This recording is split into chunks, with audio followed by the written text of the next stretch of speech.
order, but there's a long line close to the doors. So to give people an opportunity to get in and wait a few more minutes before we open the special town meeting. Reminder, if you're voting in tonight's resident, you have to check in. There was some concern that some people might have blown by the check-in, but you cannot vote if you don't check in at the table outside.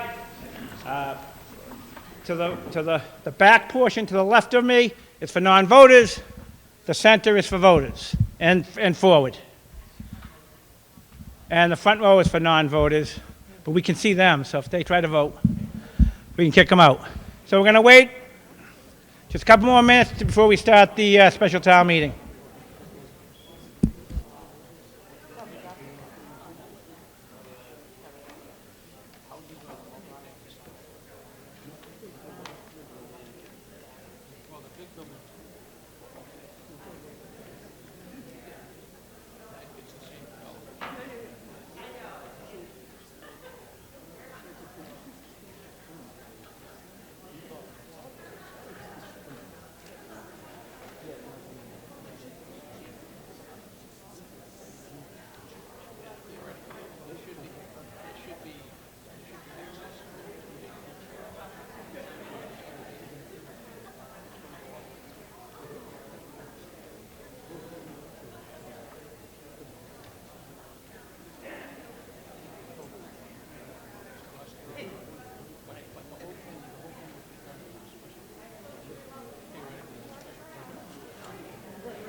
I know, yeah. I got it.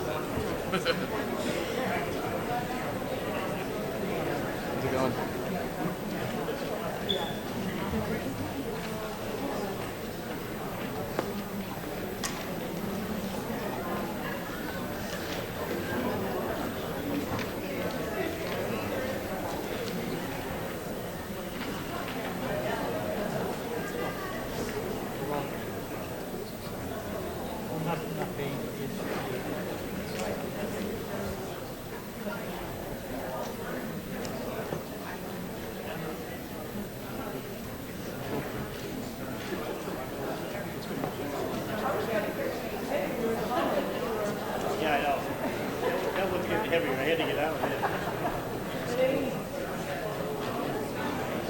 I have been informed that there's still a long line, so in the meantime, I'm going to take care of a housekeeping issue. At these meetings, if you're new to it, we have non-resident attendants that are here for various reasons to support different things, and they're part of the town, they may be town employees, and I read the list of non-resident attendants. And today, for the meeting of town meeting, special town meeting of 5/9/2022, We have Charles Sheelig, Town Administrator, Chris Kenny, Town Council, Michelle Dahl, Assistant Town Clerk, Paula Wolf, Director of Assessing, Rebecca Johnson, Administrative Assistant, Lee Nguyen, Principal Clerk, Alex Welch, Conservation Agent, Liz Legault, Superintendent of Schools, Chris Buckley, Veterans Agent, Jean Marie Joyce, Health Agent, Janice Allman, Interim Library Director, Ryan McGonigal, IT Director, Jason Trepania, Water Superintendent, Russ Hannigan, EBCAM, Pam Aducci, Treasurer Collector, Patrick Franey, Building Commissioner, Fran Januskowitz, Weston and Sampson, Steve Peterson, Weston and Sampson, John Phelan, Director of Special Ed, Karen Clifford, Director of Guidance, William Clements, East Bridgewater Junior Senior High School Principal, Andrew Gentile, Gordon W. Mitchell Middle School Principal, Kate Byrne, Central School Principal, Deb Nichols, Deb Dupree, Vaughn Taylor, Lisa Harasso, Mark Ferroli, Representative Jerry Cassidy, Representative Allison Sullivan. Again, probably about 5 minutes we'll start, even if there's still people there, because we gotta be on time. By statute, we have to open the thing that's the annual town meeting at 7:30. I don't anticipate the special town meeting taking much longer than a few minutes, hopefully. So we'll give it another couple minutes and see if the line abates.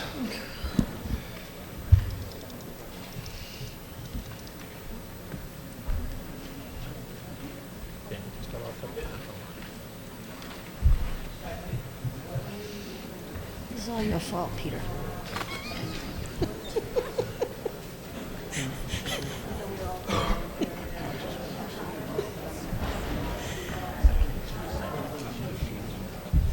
You forgot what?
Some people you're right now.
Well, there's still a line of multiple people, probably 60, 70 people outside.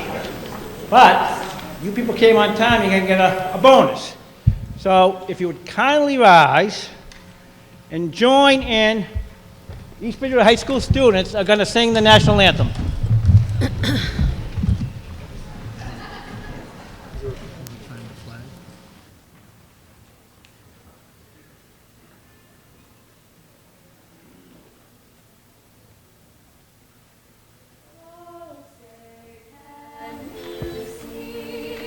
By the dawn's early light, once so proudly we hailed at the twilight's last gleaming, whose broad stripes and bright stars through the perilous fight, o'er the ramparts we watched were so gallantly streaming, and the rocket's red glare, the bombs bursting in air, gave proof through the night that our flag was still there.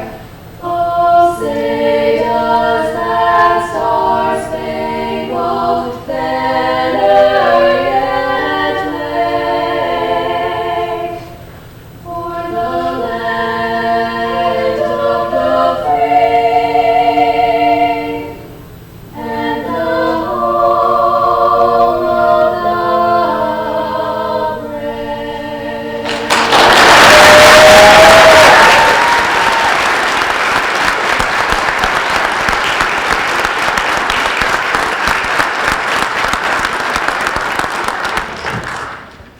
Now, if you'd stay standing, I apologize. The flag is to my right, and we will do the Pledge of Allegiance. Please join. I pledge allegiance.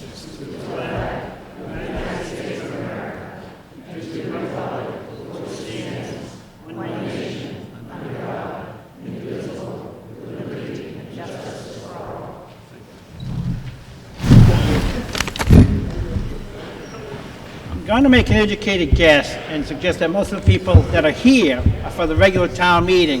So it being 7:15 or close to 7:15, I'm going to have Mrs. Kilpatrick, Town Clerk, read the warrant for the special town meeting. And we will open the special town meeting. Greetings. In the name of the Commonwealth of Massachusetts, you are hereby directed to notify and warn the inhabitants of the town of East Bridgewater, who, being qualified to vote in elections and town affairs, to meet at the Junior-Senior High School, 143 Plymouth Street, in said East Bridgewater, on Monday, the 9th of May, 2022, at 7 p.m., then and there to act upon the articles to wit. You are directed to serve this warrant by posting a copy thereof attested to by you in writing in each of the 6 public places in the town, at least 14 days before the holding of this meeting, called for in the warrant. Herefore, fail not, and make due return of this warrant with your doings thereon to the town clerk of said town on or before the 25th day of April 2022. Given under our hands the 13th day of April in the year of our Lord 2022, the Board of Selectmen. Thank you, Ms. Kilpatrick. So at this time, we're going to deal with the special town meeting. So if you got a packet, you might see where it says STM. That's a special town meeting. And we're going to move right in to Article 1. Mr. Sheedy, well, you can pass along if you want. I know you've covered. Mr. Moderator, I move that the town raise and appropriate or transfer from available funds the sum or sums of money required to meet obligations for union and personal contracts. I have a motion. Do I have a second? Motion made and seconded. Does Finance Committee have a recommendation on this? David, are you the Finance Committee? I am the Finance Committee tonight. Yes, we voted unanimously to support this. Thank you. Mr. Sheedy, for discussion, if any, keyword being if any. Self-explanatory, Mr. Moderator. Any further discussion of Article 1 as presented? This is for the special town meeting. Seeing none, all in favor of Article 1 as presented, say aye. Aye. Opposed? Article 1 passes. Article 2, Chief Harris for the Fire Department. Mr. Moderator, I move that the town vote to appropriate and transfer from account number 22-231-8375-4270 ambulance receipts reserved for appropriation to account number 1-231-520-5502 ambulance operations supplies ambulance, the amount of $10,000. I have a motion, we have a second.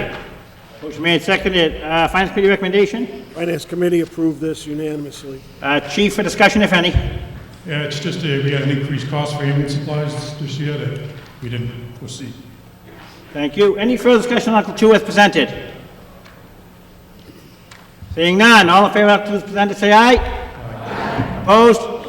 Article 2 passes. Article 3, Chief Harron. Mr. Moderator, I move that the town vote to appropriate and transfer from account number 1-231-599-5502 ambulance supplies to account number 1-231-520-5502 ambulance operation supplies ambulance, the amount of $4,198. I have a motion, do I have a second? Motion made, seconded. Finance Committee recommendation. Finance Committee voted unanimously to support this. Chief Harron for discussion, if any. These are to pay two prior year bills that came in, I believe, in This will require a 9/10 vote to explain, for a past due bill. So it requires a 9/10 majority. The only way I can declare it by voice is if it's unanimous. Any further discussion on Article 3 as presented? Seeing none, all in favor of Article 3 as presented, say aye. Aye. Opposed? Unanimous. Article 4, Chief Harron. Mr. Moderator, I move that the town vote to appropriate and transfer from account number 22-231-835-4270 ambulance receipts reserved for appropriation to account number 1-220-501-5163 sick leave buyback, the amount of $32,436.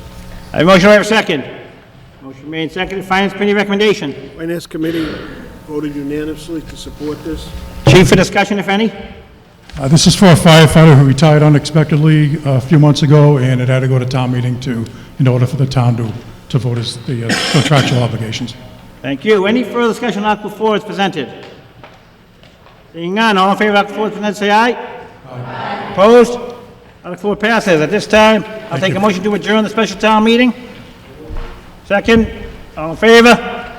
Aye. So the special town meeting is adjourned. However, we cannot start, well, we can probably start at the end of the town meeting for 12 minutes because it's posted at 7:30. So it's only 7:18 by my clock, so we have to wait. Hopefully we'll get everyone in the meeting, but we cannot start till 7:30.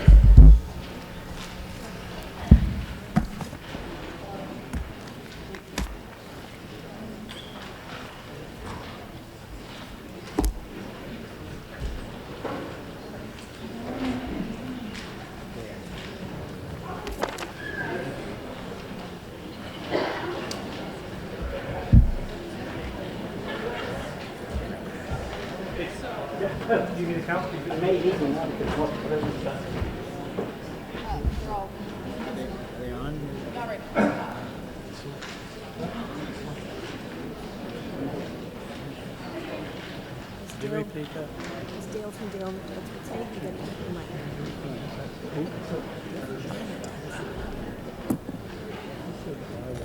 That's what I was, yeah. Yeah.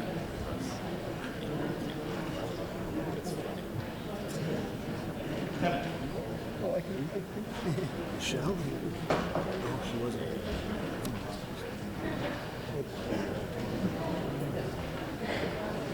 Yeah, I thought it was.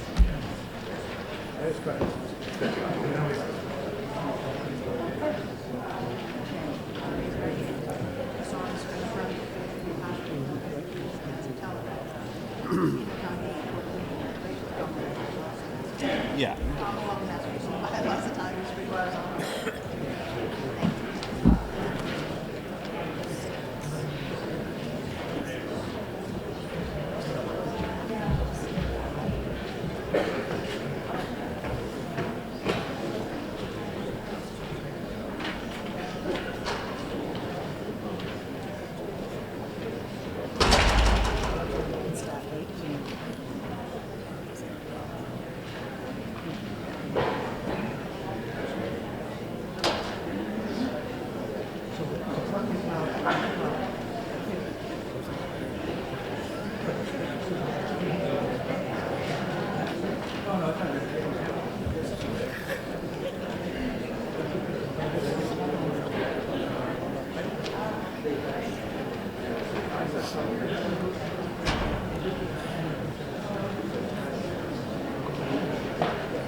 Right, yeah.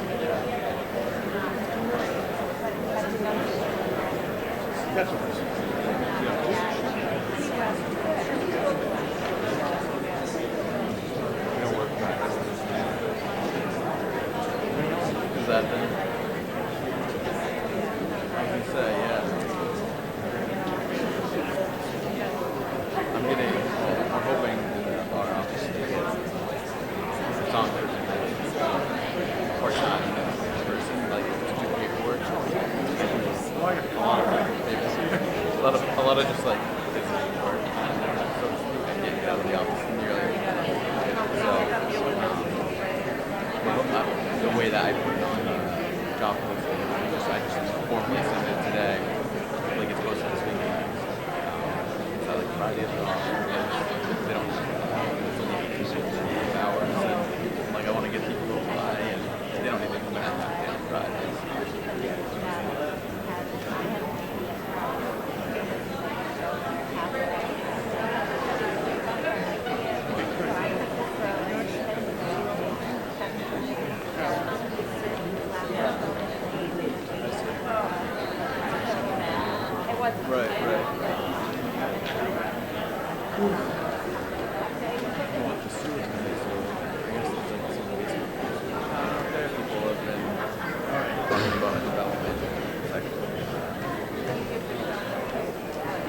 Development goes through down the Eagle, so there you go.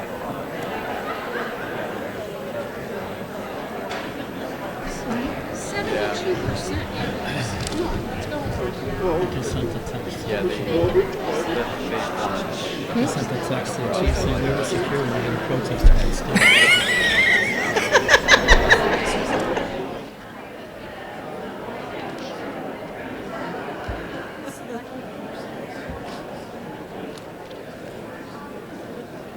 Well, it's general expense.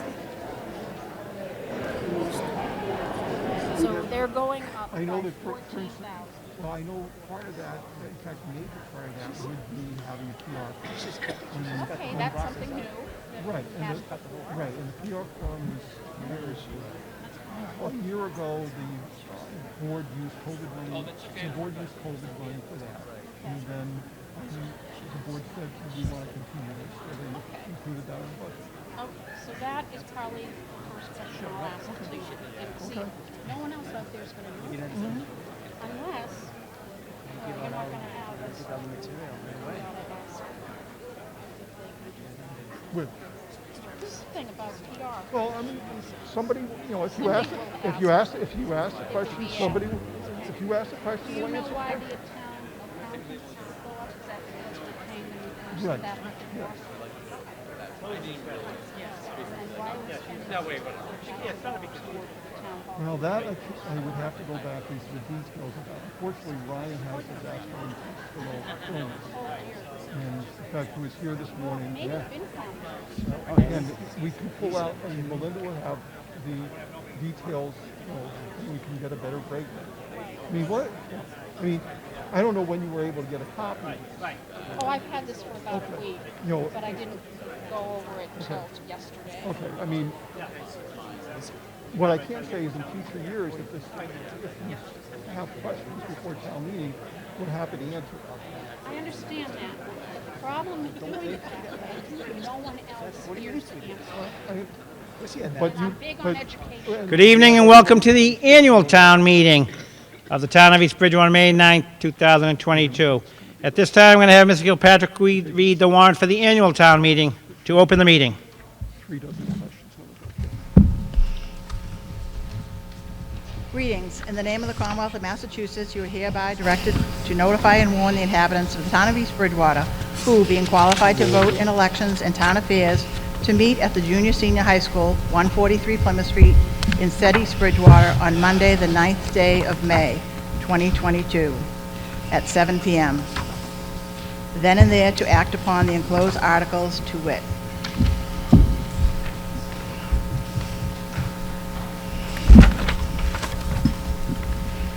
You are directed to serve this warrant by posting a copy thereof attested to by you in writing in each of the 6 public places in the town at least 7 days before the time of holding the meeting called for in the warrant. Herefore fail not, and make due return of this warrant with your doings thereon to the town clerk of said town on or before the 25th day of April, 2022, given under the hands of this 13th day in April in the year of our Lord, 2022, the Board of Selectmen. Thank you, Ms. Kilpatrick. Just a couple of housekeeping things before we start. Being up here for almost 20 years, you get to see some of the same people, but I do see some new faces tonight, and welcome. But procedurally, if you speak, you got to raise your hand, and a lot of times I can't see back there. Approach the microphone. You have to say your name and state your address. This is being recorded. Second of all, the people that came in late. So, to the left of me, up in the back of the back part of the stage, the first 5 or 6 rows are for non-voting, non-residents of the town sitting there, other than the people that are up front. So if you're voting, you should try to get in the middle of the section if you can, or to the right. Just to, either, because if we need to have a teller, we're going to have tellers count hands if need be. So if you pass the 5th row, you're probably okay. And again, everyone did check in that is voting. Hopefully, you were checking in that long line. That being said, we will start the annual town meeting. The first article is what they call a consent agenda. It is 3 articles going to be dealt with. These are procedural housekeeping that are voted every single year. So the motion is going to be made by the Board of Selectmen for 3 articles. If there's any question on any one particular article that is in there that you have on those 3, please let me know which article is. We pull it aside and vote on the other 2. Mr. Sheedy, Board of Selectmen. This is Article 1. Mr. Moderator, I move that the town vote to take out of order Articles 1, 4, and 6, that they be passed by consent in accordance with the motion shown on the 2022 East Bridgewater Annual Town Meeting Consent Agenda, distributed to town meeting attendees this evening. I have a motion. Do I have a second? A motion. I have a second. Mr. Sheedy, could you give further explanation, or was mine sufficient? I think you were very, very good at that, Mr. Moderator. All right, so what we just, further so explanation. what we need to do, if I'm correct, Mr. Kenny, we need to vote to take them out of order, correct? And then we have to vote on them as a group. Correct. So the first, if there's any further discussion on taking 1, 4, and 6 out of order, let me know. Seeing none. So we'll entertain so the motion is to take 1, 4, and 6 out of order. All in favor, say aye. Aye. Opposed? So now we're going to vote on the motion to allow 1, 4, and 6. Correct, Mr. Sheedy? Yes, sir. Would you make that motion to? Mr. Moderator, I vote that we vote Articles 1, 4, and 6 together. I have a motion. Do I have a second? Motion made second. Any discussion, if any, Mr. Sheedy?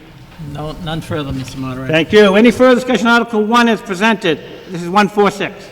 Consent agenda. Seeing none. All in favor of the consent agenda, say aye. Aye. Opposed? Consent agenda 1, 4, and 6 pass. Article 2. That's going to fall on Mr. Walsh, Finance Committee.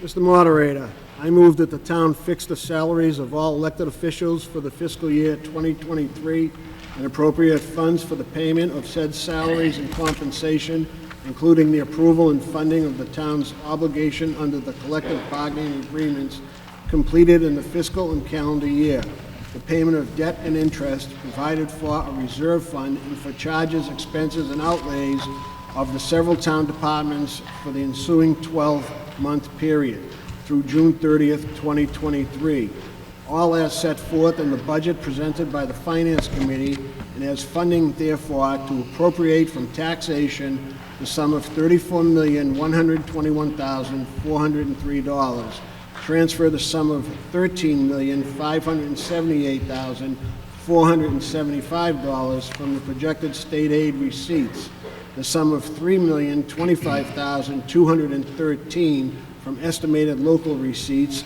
and to transfer from ambulance reserved receipts account the sum of $760,000, and further the sum of $1,621,245 from other sources.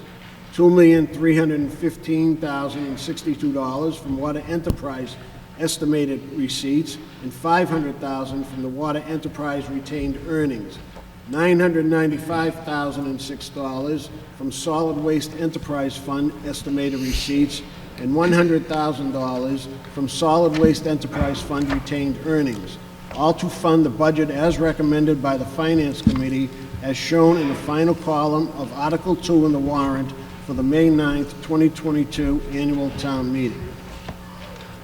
Thank you, Mr. Walsh. I have a motion, do I have a second? Finance Committee recommendation obviously is? Unanimously approved. All right, there is a correction here. The vote they're required is a majority vote. Your articles say 2/3, it's just a simple majority. Any further discussion on Article 2 as presented? Ms. Wolf, please identify yourself. Catherine Wolf, 272 Laurel Street. I have to admit that I'm a little baffled. My Article 2 is completely different from that Article 2. I have a detailed budget as an Article 2, and this is just like 10 numbers. So is this income only? Is that what you're asking us to approve? The income for the town, or is this the expenses? No, my understanding, this is the vote on the town budget of, and I'll give the figure if I'm, please correct me, it's on the bottom of page 19 in the warrant booklet. And the total for fiscal year 2023, let me get the year right. Is that the 57,000? 7 million. 57,016,412. $57,016,412. So that's what this vote is for on Article 2. So basically, you want us to approve the $57 million budget without any questions? No, Is that right? I'm opening up for questions, so you can have your questions. It was not clear. I have more questions then. Okay. The first one is, I'm curious as to why there's a $14,000 increase in the selectmen's expenses. Could you just, do you have that line right there, just so we can... You don't give lines anymore. It's on page 15 at the very top. It's called total general expenses. It would be account number 122 carried over. It's account number 122 on your program. It's on the bottom of page 14, it carries over. Go ahead. I believe, and Charlie, you can verify, I believe that's the public relations line that was covered by COVID grants in the past. That isn't enough explanation, please. So as a town, we pay for a public relations firm to, I don't believe so, but in the last 2 years, it's been covered by federal COVID grants. So it wasn't in the last year's budget, so that's why it looks like an increase for this year's budget. Mrs. Wolf? Just so you know, we're getting a bounce back here, so we're not ignoring your questions or anything. Okay, no, thank you very much.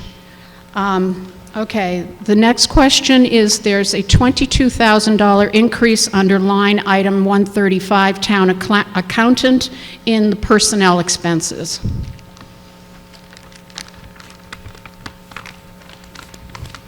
Do we refer to the town accountant? Do you have any? Oh, Is this you are on? new accountant? Hi, Melanie. Well, okay, I am the new so- accountant. So we did hire a new town accountant at as an increase in the salary, so that's why the two different, you have increase in the salary from fiscal '22 to fiscal '23. Thank you. Okay, the next one is line item 155, town hall computers. There is a $64,000 increase under general expense. Maybe the FinCom people know this one. Unfortunately, our IT director is out on illness So I'm sorry, he's not here to speak specifically to that line item. Do you have the breakout for the specific sub-line items?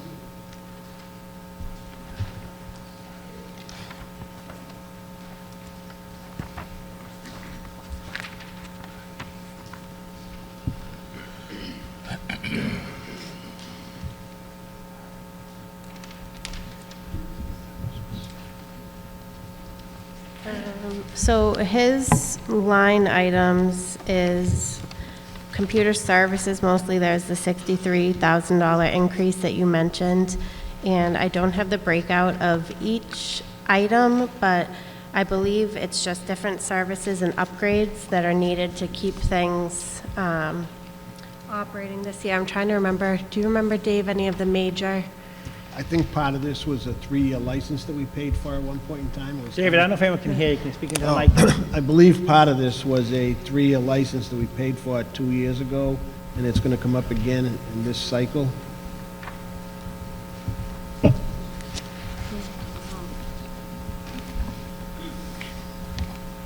Well, I'll have to get back to you guys, because I'm really curious as to what it is. Okay, Sue, this one's for you. There is a $15,000 increase in the town clerk's budget. It's line 161. That's because this year, we only had one election, and in that next fiscal year, we're going to have 3 elections. And it's also going to include probably early voting for both state elections for September and November. And it ends up being quite costly.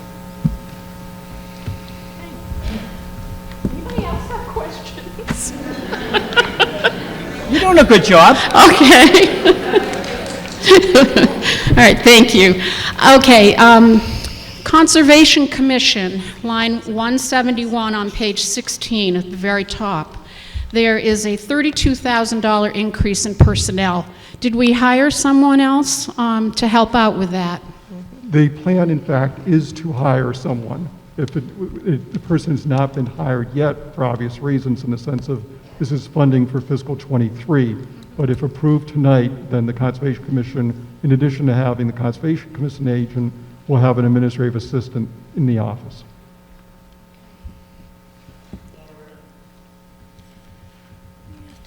Oh, sorry, Mr. Weinfeld, you can approach. No, I'm sorry. My apologies, but I have vulnerable people at home, and I'm a caretaker for my mother-in-law who's 90 years old, and I promised my family that I would wear a mask at this meeting. Let me ask you. Hold on, hey, this is not a free-for-all. Maybe we have a compromise. Mr. Silly, keeping your mask on, could you possibly go to that microphone? Would that be okay? I'm happy to speak at whatever microphone We're works. having trouble having everybody here. I asked Ms. Kopak, same thing, so it's not just you. So if you wouldn't mind, that might help if he goes down to that microphone there. Would that be possible, Mr. Seeley? Bye, Charlie. Thank you, I appreciate it. Thank you, sir.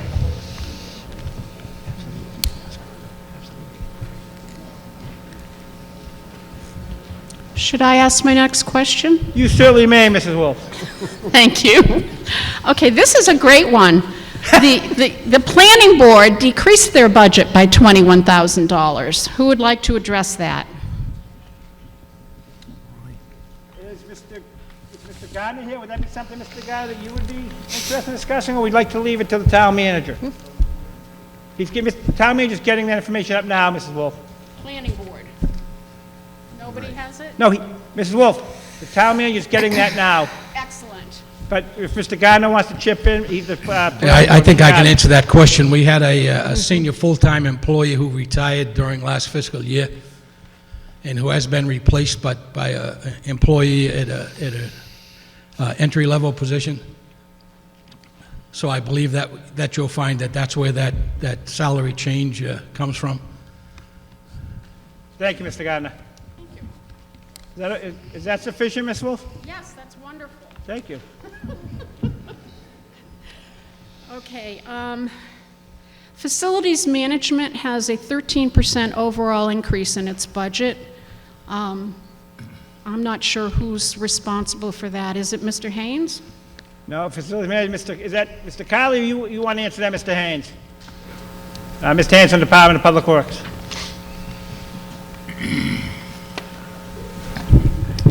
Good evening.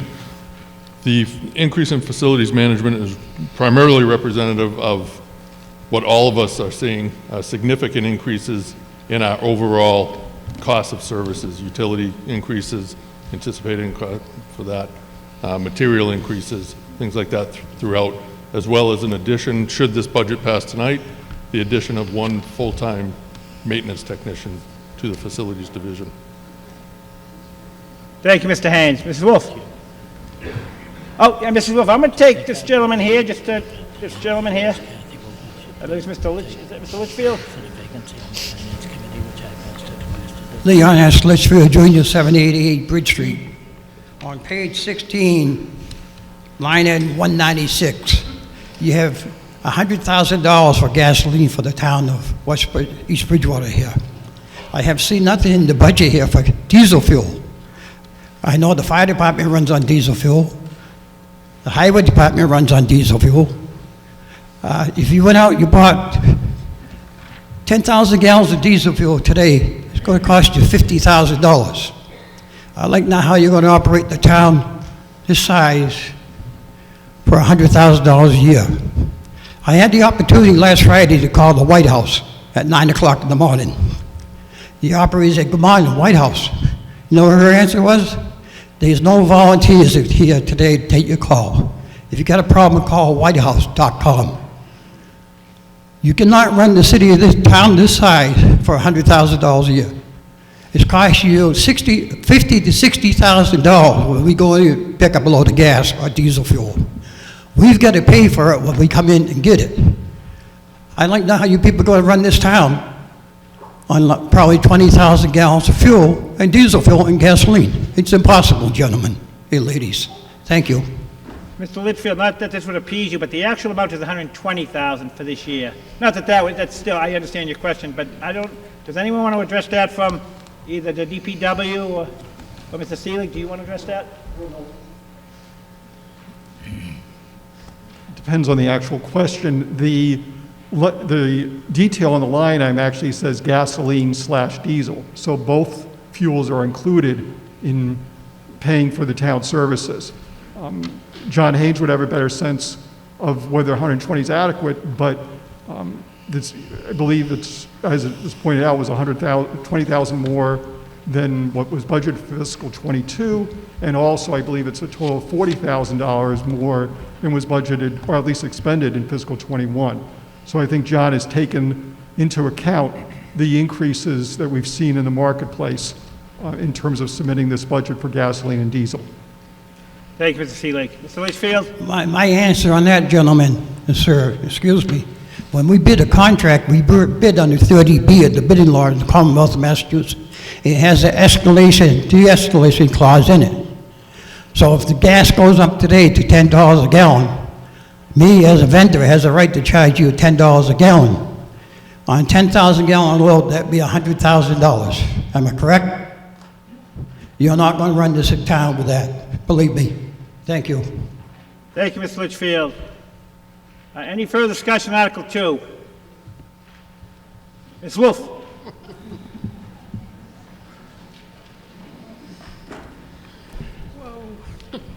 Kathy Wolf, 272 Laurel Street. This is for John Haynes. We have a $10,000 increase in the maintenance budget. It's on page 17, number 524-5241. I understand that the item above it is is $3,000, and that's for the commons. But why did we have a $10,000 increase from $60,000 to $70,000 for the buildings and grounds? Mr. Haynes, DPW. First, I'll speak to the $3,000 line item, which is care of the common. As I understand it, statutorily in 1988, when the town received a state grant to renovate the town common, they were required to set aside annual funding specifically for the maintenance of the common. That number has been $3,000 since 1988. It's just it's a number that we're required to hold. The care and maintenance of all the public grounds is primarily taken out of the the request for $78,000. Again, the same answer holds true for that request. Essentially, what we're seeing are significant market increases. That's the line item that funds our fertilization program, things like all of our maintenance, seed, grass seed, aeration, all the things we use to maintain our public green spaces. Those are the same from year to year. About 5,000 last year, the year So before, the year before, the year before. so the 5,000 is specifically for, we use to plant trees. No, it says seed and fertilizer. It's a bit of a technical issue in that we only have, as my understanding from the accounting department, we only have specific language for line items. So the line items are not 100% reflective, just to the same point. It said gasoline, but it actually covers gasoline and diesel fuel. It's reflective of to purchase trees. Now, would we like to spend more than $5,000 annually plant trees? Absolutely. But it works, for the needs. But we're seeing, we've seen 50% increases in fertilization. Last year, a fertilization application for the town, for us to purchase the materials, was about $4,700. This year, when we first purchased just our first application, it was $7,700. So. Thank you, Mr. Haynes.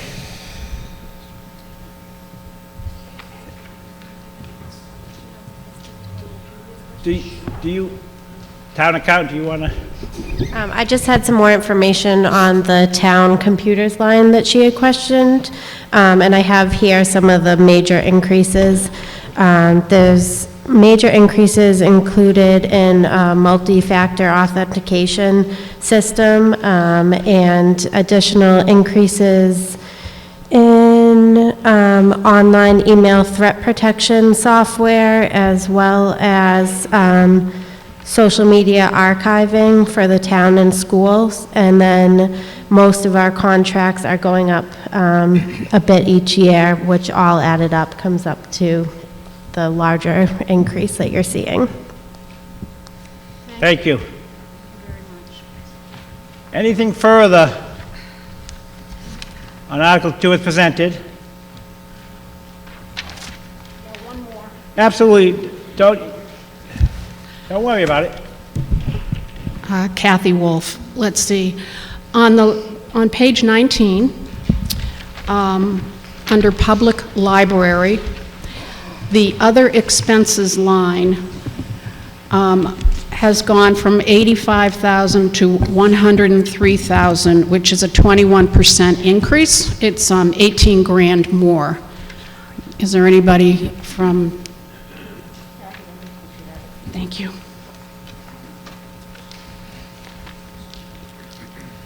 I'm Janice Allman. I am the interim director for the East Bridgewater Public Library. As you can see, our original request for fiscal year 2023 was $557,995. I was not involved in the discussion with FinCom that was through our previous director, Christopher McGee. So the increase on that particular line is going towards materials budget. I know that Christopher had talked with FinCom about the amount of money that we are required to spend on materials in order to achieve full state aid from the Massachusetts Board of Library Commissioners, and I believe that that line was increased so that we could meet that. I would also just like to point out that for this current fiscal year, the library has paid for over $26,000 worth of services through funding from grants, friends, and state aid. So that is $26,000 worth of services that benefit this community that are not being paid by the municipal budget. Thank you.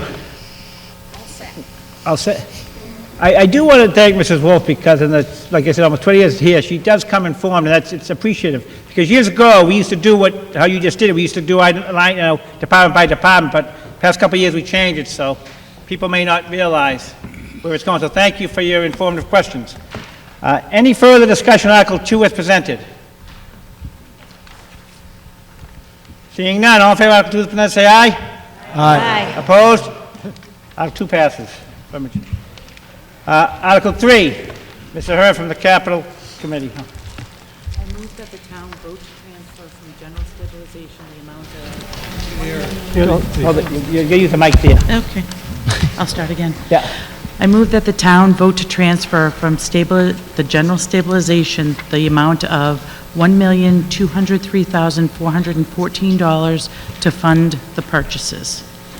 I have a motion, do I have a second? Motion made and seconded. Do I have a Finance Committee recommendation, Mr. Walsh? Capital. Finance Committee approved this article unanimously. Thank you, Mr. Walsh. Capital Committee recommendation? Yes. Again, so that mic at the end I don't think works. Oh, okay. It works. Okay. So the Capital Committee... The Capital Committee recommends this. Thank you. Any further discussion, if any?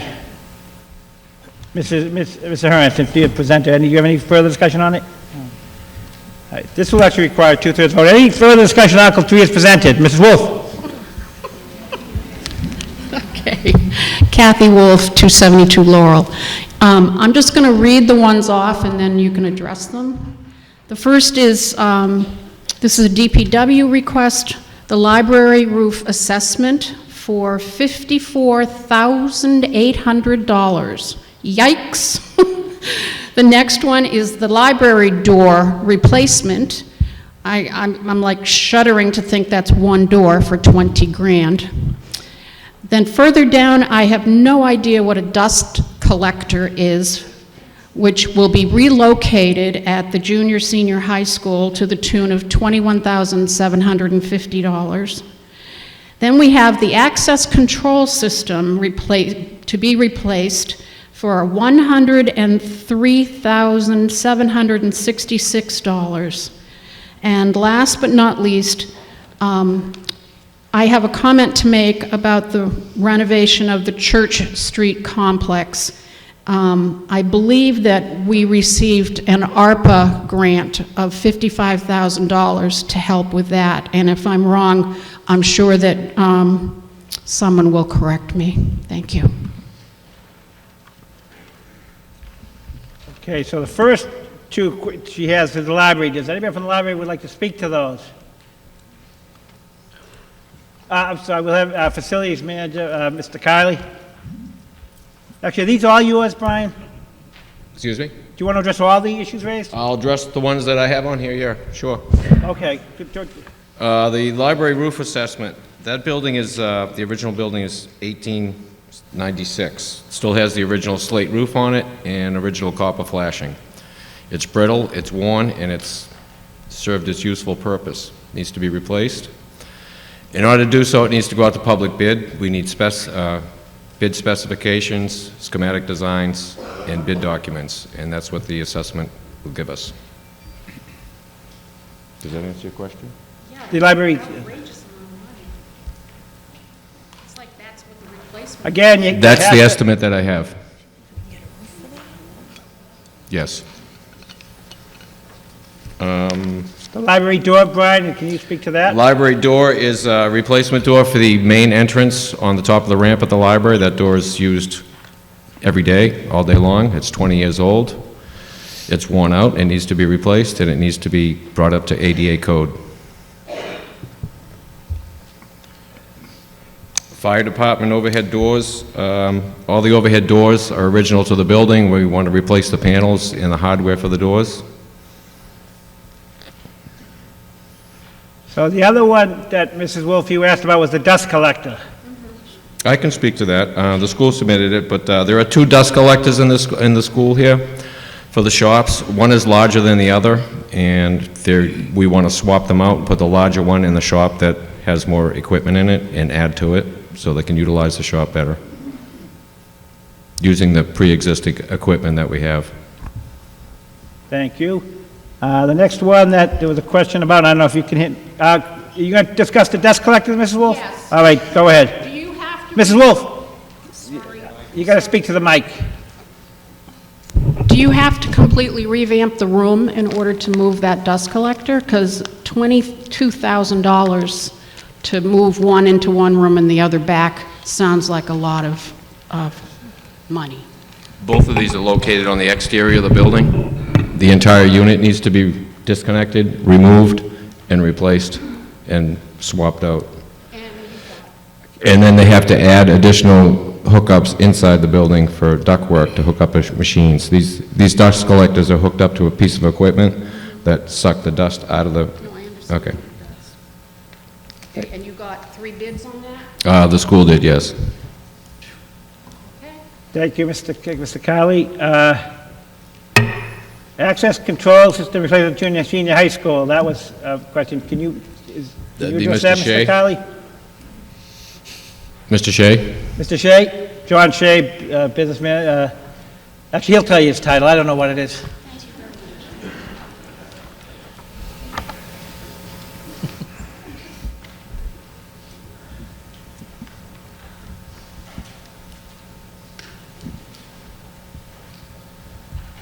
John Shea, 143 Pond Street.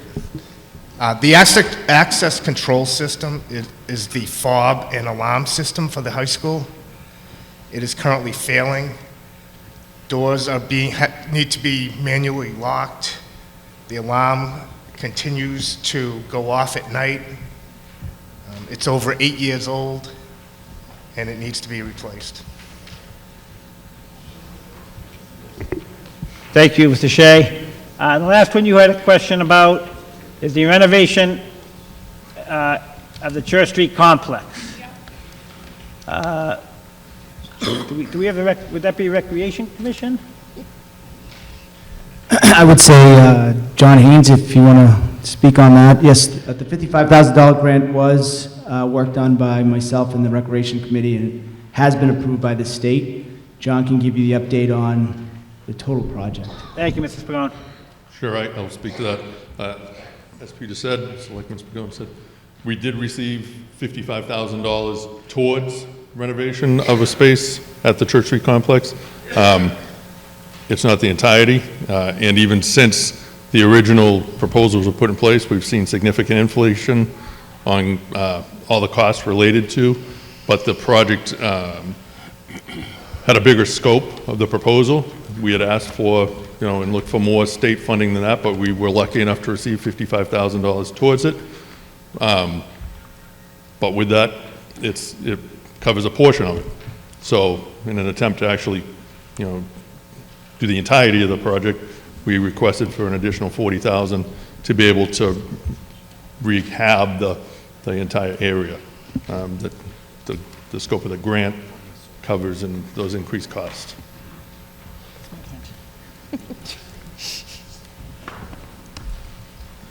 One more question.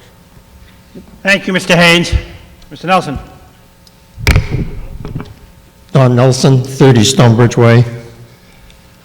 Sean, in relation to the storm damage down there, I know the fence has been replaced, but the scoreboard hasn't. Who's funding that replacement? The scoreboard is being replaced actually through the town's insurance. It's been ordered. It's back ordered. That's the situation we have. It's insurance claim. We just hope to have it, and it's about a month out, which they told us about 3 months ago. So. Thank you, Mr. Haynes. Any further discussion on Article 3 as presented? This will require a 2/3 vote. Seeing no further discussion, all in favor say aye. Aye. Opposed? I'm going to determine that a 2/3 vote passed by 2/3. Article 4. Ms. Julius from the Board of Selectmen. That was consent. I think it's Article. Oh, you skipped 4. Mr. Moderator. Article 5, Ms. Julie for the board. Thank you. I move that the town vote to approve Article 5 as written in the warrant. I have a motion, do I have a second? One second. For discussion, if any, Ms. Julius.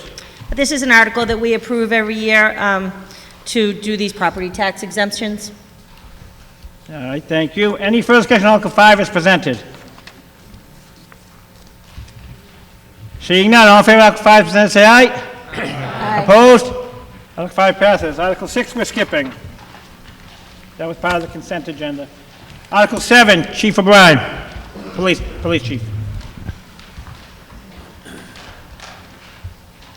I move that the town vote to raise and appropriate or transfer from available funds free cash account number 1-1-359-3590 the sum of $15,215 to account number 1-210-1213-5850 bulletproof vests for the purpose of 17 bulletproof vests for the police department. I have a motion, we have a second. Motion made, seconded. Finance Committee recommendation. Finance Committee approved this article unanimously. Does capital have a recommendation on this? We do not. Okay, thank you. Chief, for discussion, if any. Yeah, this is every 5 years. This is the bulk of my department. The vests are good for 5 years, so they need to be replaced this year. Thank you. Any further discussion on Article 7 as presented? Seeing none, all in favor of Article 7 as presented, say aye. Aye. Opposed? Article 7 passes. Article 8, Mr. Sheedy, Board of Selectmen. Mr. Moderator, I move that the town vote to approve Article 8 as written in the warrant. I have a motion, do I have a second? Motion made, seconded. For discussion, if any, Mr. Sheedy. This article proposes petitioning the legislature for the removal of the police department from civil service. Thank you. Any further discussion on Article 8 as presented? Seeing none, all in favor of Article 8 as presented, say aye. Aye. Opposed? Article 8 passes. Article 9, Mrs. Pagone. Mr. Moderator, I move that the town vote pursuant to the provisions of MGLC 41-1 to eliminate the position of elected constables to be effective upon the end of the current elected constables terms in the year 2025, and that as such time, all constables shall be appointed by the Board of Selectmen pursuant to MGLC 4191A. I have a motion, we have a second. Motion made, seconded. For discussion, if any, Mrs. Pagone. I have none unless Mr. O'Brien, Chief O'Brien has some. Chief. I spoke with the Post Commission today in regards to constables. If they're going to serve papers, they'll be fine. Any constable who wants arrest powers would have to attend a full-time police academy, and that would have to be on their own, and I'm not sure how they would get sponsored for that. Thank you, Chief. Any further discussion on Article 9 is presented? Seeing none, all in favor of Article 9 is presented, say aye. Aye. Opposed? Article 9 passed by majority. Article 10, Ms. Yocum from the Conservation. I move to pass over Article 10 as written in the warrant. Thank you. We have a motion to pass over. What that means, it will take it off the warrant. Do I have a second? Motion made, seconded. Any discussion to pass this over? Basically, then we don't discuss it. Any discussion on that? Seeing none, all in favor of passing over the article, say aye. Aye. Opposed? Article 10 passes. Article 11, Chief Herron, Fire Department.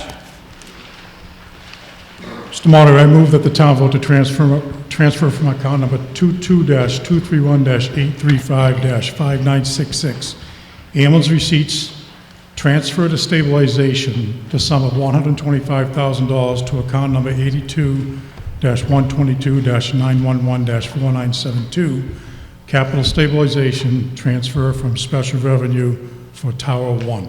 I have a motion. Do I have a second? Motion made, seconded. Finance Committee recommendation? Unanimously recommend this article. Capital doesn't have one, right? No. Okay. Chief, for discussion, if any. This would be payment 2 of 4 for the tower truck that we received about a month ago that's been in service. Thank you. Any further discussion on Article 11 as presented? Seeing none, all in favor of Article 11 as presented, say aye. Aye. Opposed? Article 11 passes. Article 12, Ms. Julius, Board of Selectmen. I move that the town vote to approve Article 12 as written in the warrant. I have a motion, do I have a second? Motion made, seconded, for discussion, if any. We're just seeking approval to accept a new road of Elmwood Court. Any further discussion on Article 12 as presented? Seeing none, all in favor of Article 12 as presented, say aye. Aye. Opposed? Article 12 passes. Mr. Moderator, just to confirm that needs a two-thirds vote. I'll declare passed by two-thirds. Article 13, Mrs. Pagone. Yes, Mr. Moderator, I move that the town vote to approve Article 13 as written in the warrant. Thank you. I have a motion. Do I have a second? Motion made, seconded. For discussion, if any, Mr. Pagone.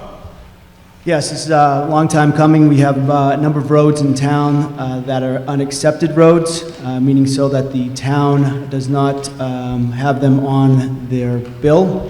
So what we're trying to do, what we found a way to do was to accept those roads through a provision that I'll have Mr. Chris Kenny speak on. Thank you. Any further discussion on Article 13 as presented? Seeing none, all in favor of Article 13, please say aye. Aye. Opposed? Article 13 passes. Article 14, Mrs. Pagone, Board of Selectmen. Yes, Mr. Moderator. Hold on, hold. Did I cut you out? Are you here for Article 13 or 14? 13. 13. Okay, well, we closed it, I didn't see you, so I'll entertain a motion to reopen 13, because I didn't see this young lady out back, so, someone make a motion to reopen So 13 so we moved. can discuss this? So moved. Motion made, second, all in favor? Aye. Sorry about that, she just introduced herself to me tonight, too, sorry. Hi, Nancy Piesco, 23 Rolling Hills Drive. Peter has been amazing in helping us to get to the place where we're at. However, I have been calling since 2017 to try to get our road paved. I was told there wasn't money. 2018, I promise you, you're next year. Then COVID. Now I call and they say, you're not a town-owned road. I don't understand how a road that has 40 houses, paying taxes, known what a dangerous road this is, that we're dealing with what we're dealing with and having to wait. If it wasn't for Peter helping us, this town will do nothing for us. So I want to know where we stand as far as time, because we've been told year after year after year, now we have to go into Boston to be heard. And they just- Procedurally, if this passes here, which I'm going to say it did, we're not going to, that then it has to go through the Attorney General's process to make sure it's a legit argument. Then they send it back, and I'm going to have to defer to Town Council, but then it goes to the State House. Correct. Is this on? So correct. As the moderator stated, assuming it goes initially to the Attorney General's for review, this is a home rule petition, and assuming by the prior vote, looks like would pass. The town would forward this draft up to Boston, to the legislature. And I believe you had attended one of the meetings that we'd done a few meetings with some of the residents on some of these roads. This language is basically the very similar, almost exact language as the similar special legislation that was passed in another town. And when we looked at it, we basically said, hey, this is very similar issue within East Bridgewater. And as I also explained at that meeting, and I think we said numerous times, this is not just an East Bridgewater problem. This is a Massachusetts problem. Numerous other towns have the same issue with these unaccepted roads. And a lot of other towns actually have many more miles of unaccepted roads than East Bridgewater, but it is absolutely a problem, it's an issue. And this, this home rule petition is basically would help the issue that a lot of the residents are having with some of these older streets that never got properly accepted. It would be able to help the town to, assuming it would go up to the legislature, and I think as we talked at the meeting, one of the key things is to keep the pressure on your local legislatures, to keep reminding them, all the people. But why do we have to do that?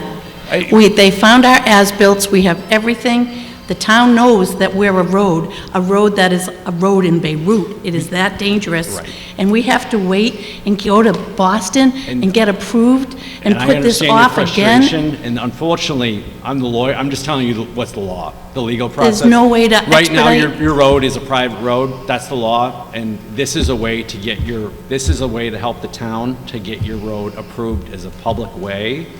And I understand your frustration, as I think we all discussed at the prior meetings. We certainly understand your frustration. I understand anyone that's on an unaccepted private road, road. We certainly understand your frustration, but I think in meeting with Peter and the other representative of the town, this really is the best avenue to get these streets done as soon as possible. It would have to get approved by the legislature, again, which And how long does that take? I can't give you an exact time frame. That's a trick question. Right. I mean, it can't, these home rules can get passed within 3, 4, 5, 6 months. I mean, there's no statutory timeline for them to get done.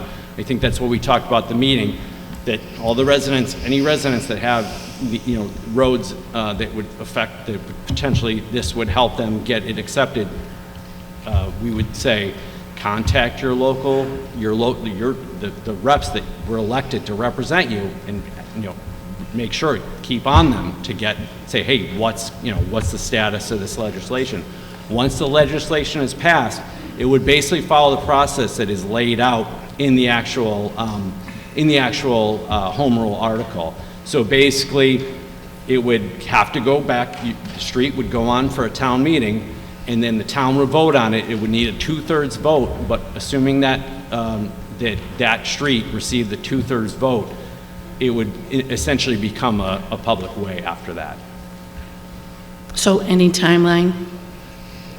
I don't want to lock into. I would like you to. A big to. part of it would be the special is assuming it passes tonight. A big part of it is the control the town has over it is through the local, the legislature up in Boston.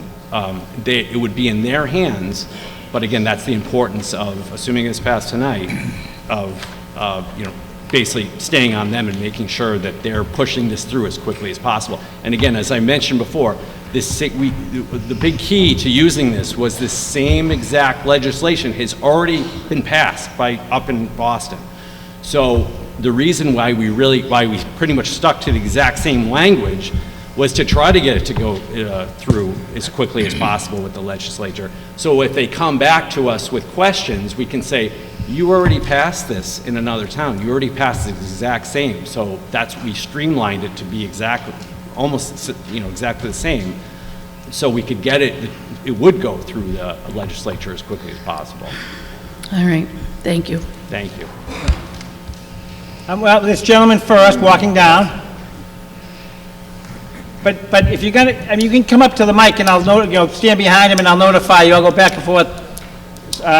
Sir? Tim Fisher, 26 Fieldcrest Drive, East Bridgewater.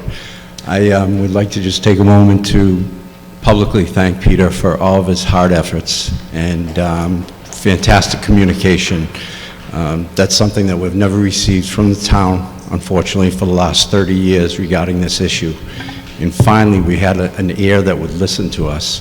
So I would like to personally thank you and let everybody in the town know that you're a tremendous server to this community. Appreciate that, Mr. Fisher. I will say that this board right here is, collectively has done a lot of things. We've got a couple articles coming up, I think, which will speak to that.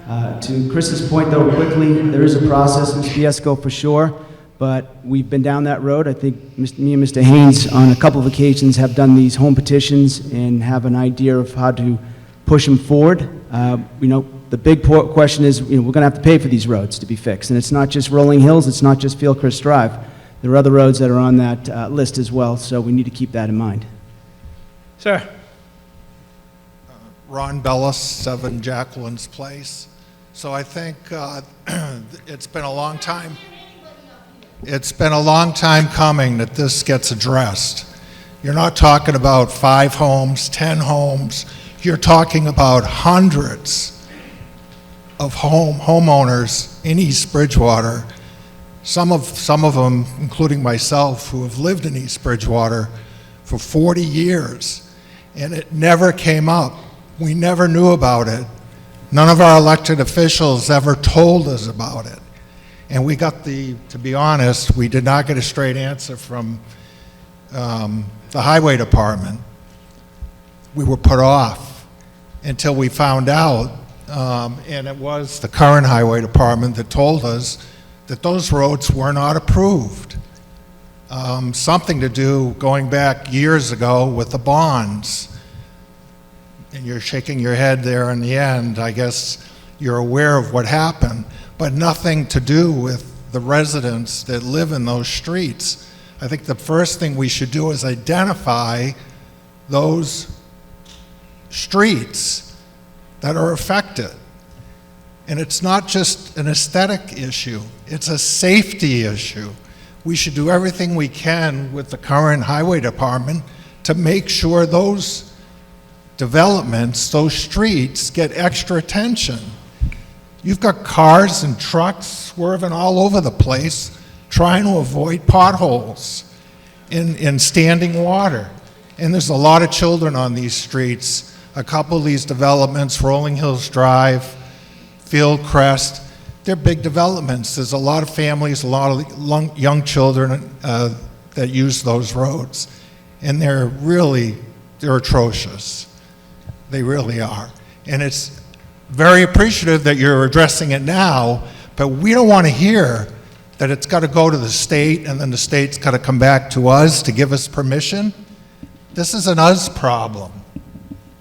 And as a group, as a community, we should face that as an us problem and immediately mitigate any hazards that are being created by waiting so long.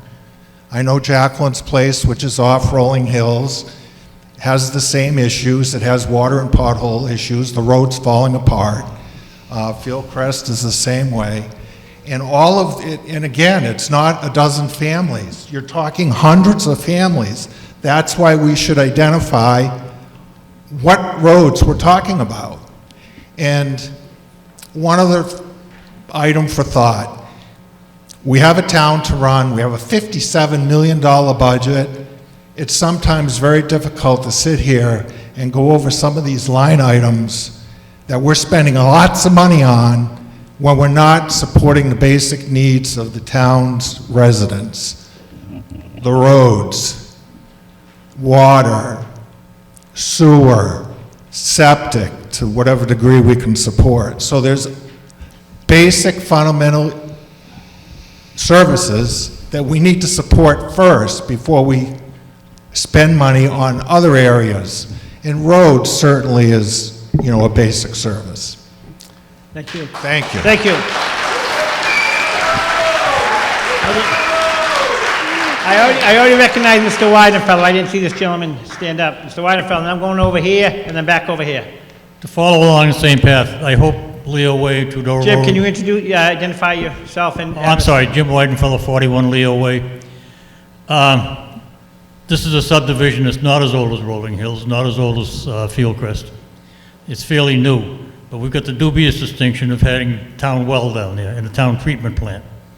And the number of heavy trucks that goes down there every single day, after we were promised there would be not an increase in traffic. There's a steady flow of traffic. Yesterday I looked, last week I looked out, there was a 22-wheel tank truck going down a residential street that's so narrow, 2 cars can't pass on it. And this is a regular occurrence. Snowplows come down here in the wintertime, we've had 12-wheel snowplows going down there because we have the well down there. The road is breaking up. It was never meant for that kind of traffic. So I hope this is on the list. And while I'm at it, I'll throw in a regular pet peeve of mine of sidewalks. Enough said. Thank you. Sir? My name's Andrew Posey, 3 Rolling Hills Drive. I want to thank Peter for helping us get this addressed. And, you know, my yard specifically gets a lot of the rocks that are coming up. And I think with a lot of smart people here, we can come up with a solution that would at least fix the most horrendous spots until the government does what they do in Boston and we do what we need to do as a town. But I think half the people here tonight are here because of the roads. We've only become aware of it in the last year and a half, 2 years. The scuttlebutt was it's a 4-year wait, possibly, could be 5, could be 3. So in the interim, we can all kick the can down the road, but nothing will get done for 3 to 5 years. So what I'm proposing is you got a $57 million budget. The worst spot on Rolling Hills is right when you're coming down from Bridge Street. So it's from here to the stairs. We can at least patch that in a continuous patch instead of throwing bags of patches that ended up in my yard. You know, I actually ride on the sidewalk to miss potholes, okay? And if I choose to stay on the road, I've got a bubble on the side tire from, you know, and I'm not coming after the town for a $200 tire because I understand you're trying, you know, but at the end of the day, I've changed at least 6 tires in the last 3 years.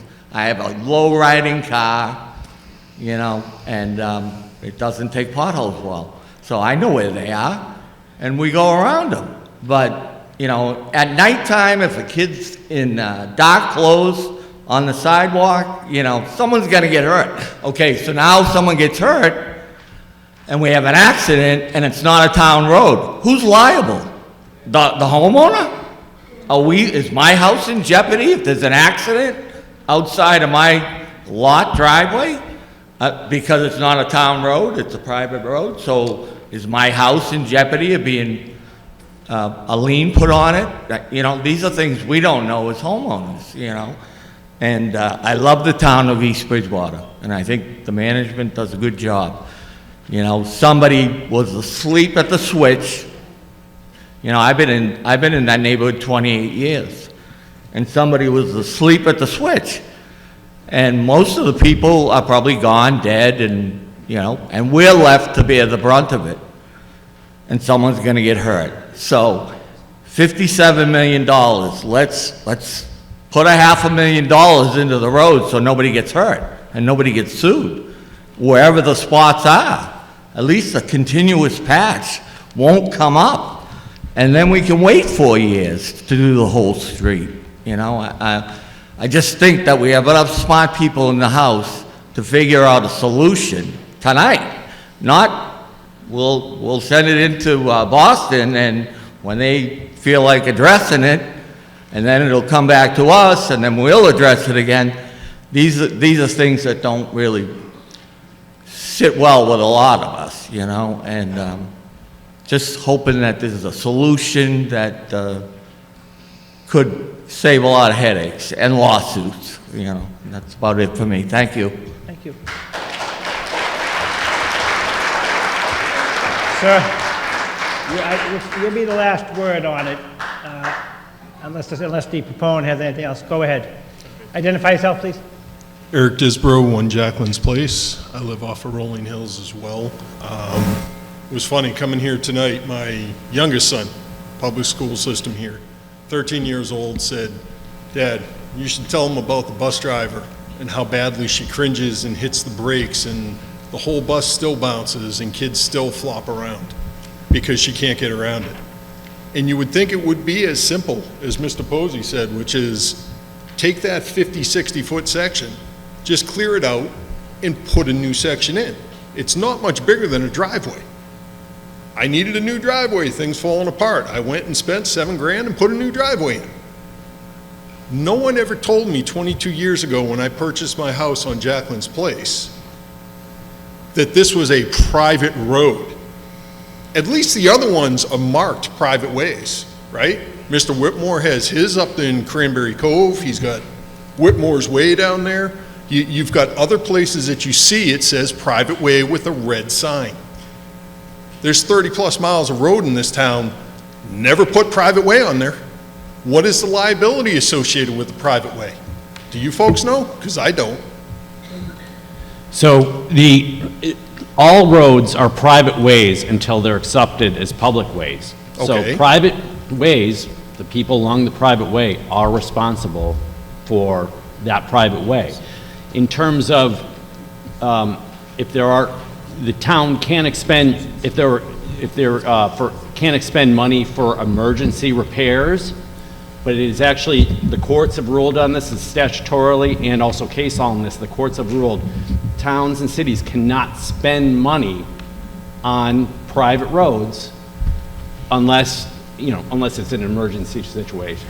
Well, like I said, 22 years in this town, not one person ever said anything about a private road until about 4 years ago when I went to one of the town meetings and they said, yeah, there's nothing we can do. It has to go through this process. We have to get people to come in and all this other stuff. And I remember, I don't know if anyone else that was at the meeting, they actually said that they had funds appropriated for it. They just didn't have the authority to do it.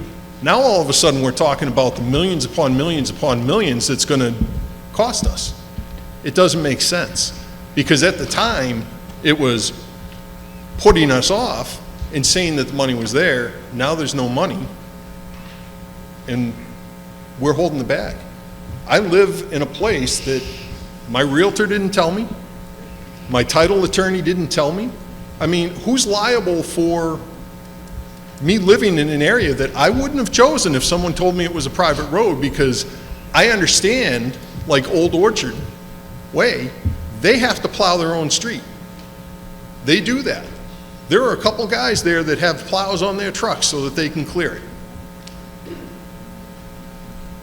I mean, it doesn't make any sense. Did anybody else ever understand that you lived on private? All right. Well, this isn't. Was it ever disclosed? Excuse me. You have to direct things here. All right. Do you have anything else to add? Because here's the problem. What you're voting on tonight is to begin the process to hopefully rectify the situation. Again, if you want to speak, feel free to come down, introduce yourself, please. I'll speak for her. 30 years yes, later. Yes, absolutely. You made that point clear, Rick. I understand that. I spoke to a gentleman tonight, and I agree. I spoke to a gentleman tonight over Field Pass, 40 years apparently. So I understand that. But tonight, the only thing that's before us to vote, just so everyone knows, is just to bring this petition to the State House. That's what's before us tonight. There's nothing else, correct, Town Council? On this article, right, that's correct. So I just want everyone, this is the starting point. And I let it go on. So normally you're allowed to speak about the article itself. I let it go on because like I said, tonight's the first time I heard that Fieldcrest wasn't an accepted road.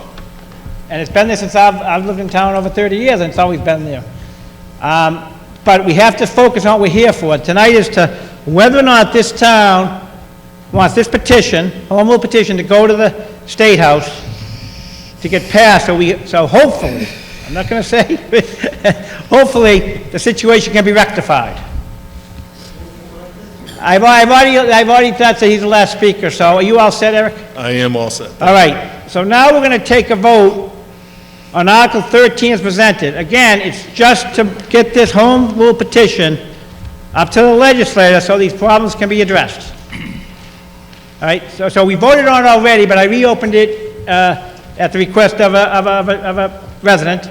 So all in favor of Article 13 as presented, say aye. Aye. Opposed? Article 13 passes. Thank you.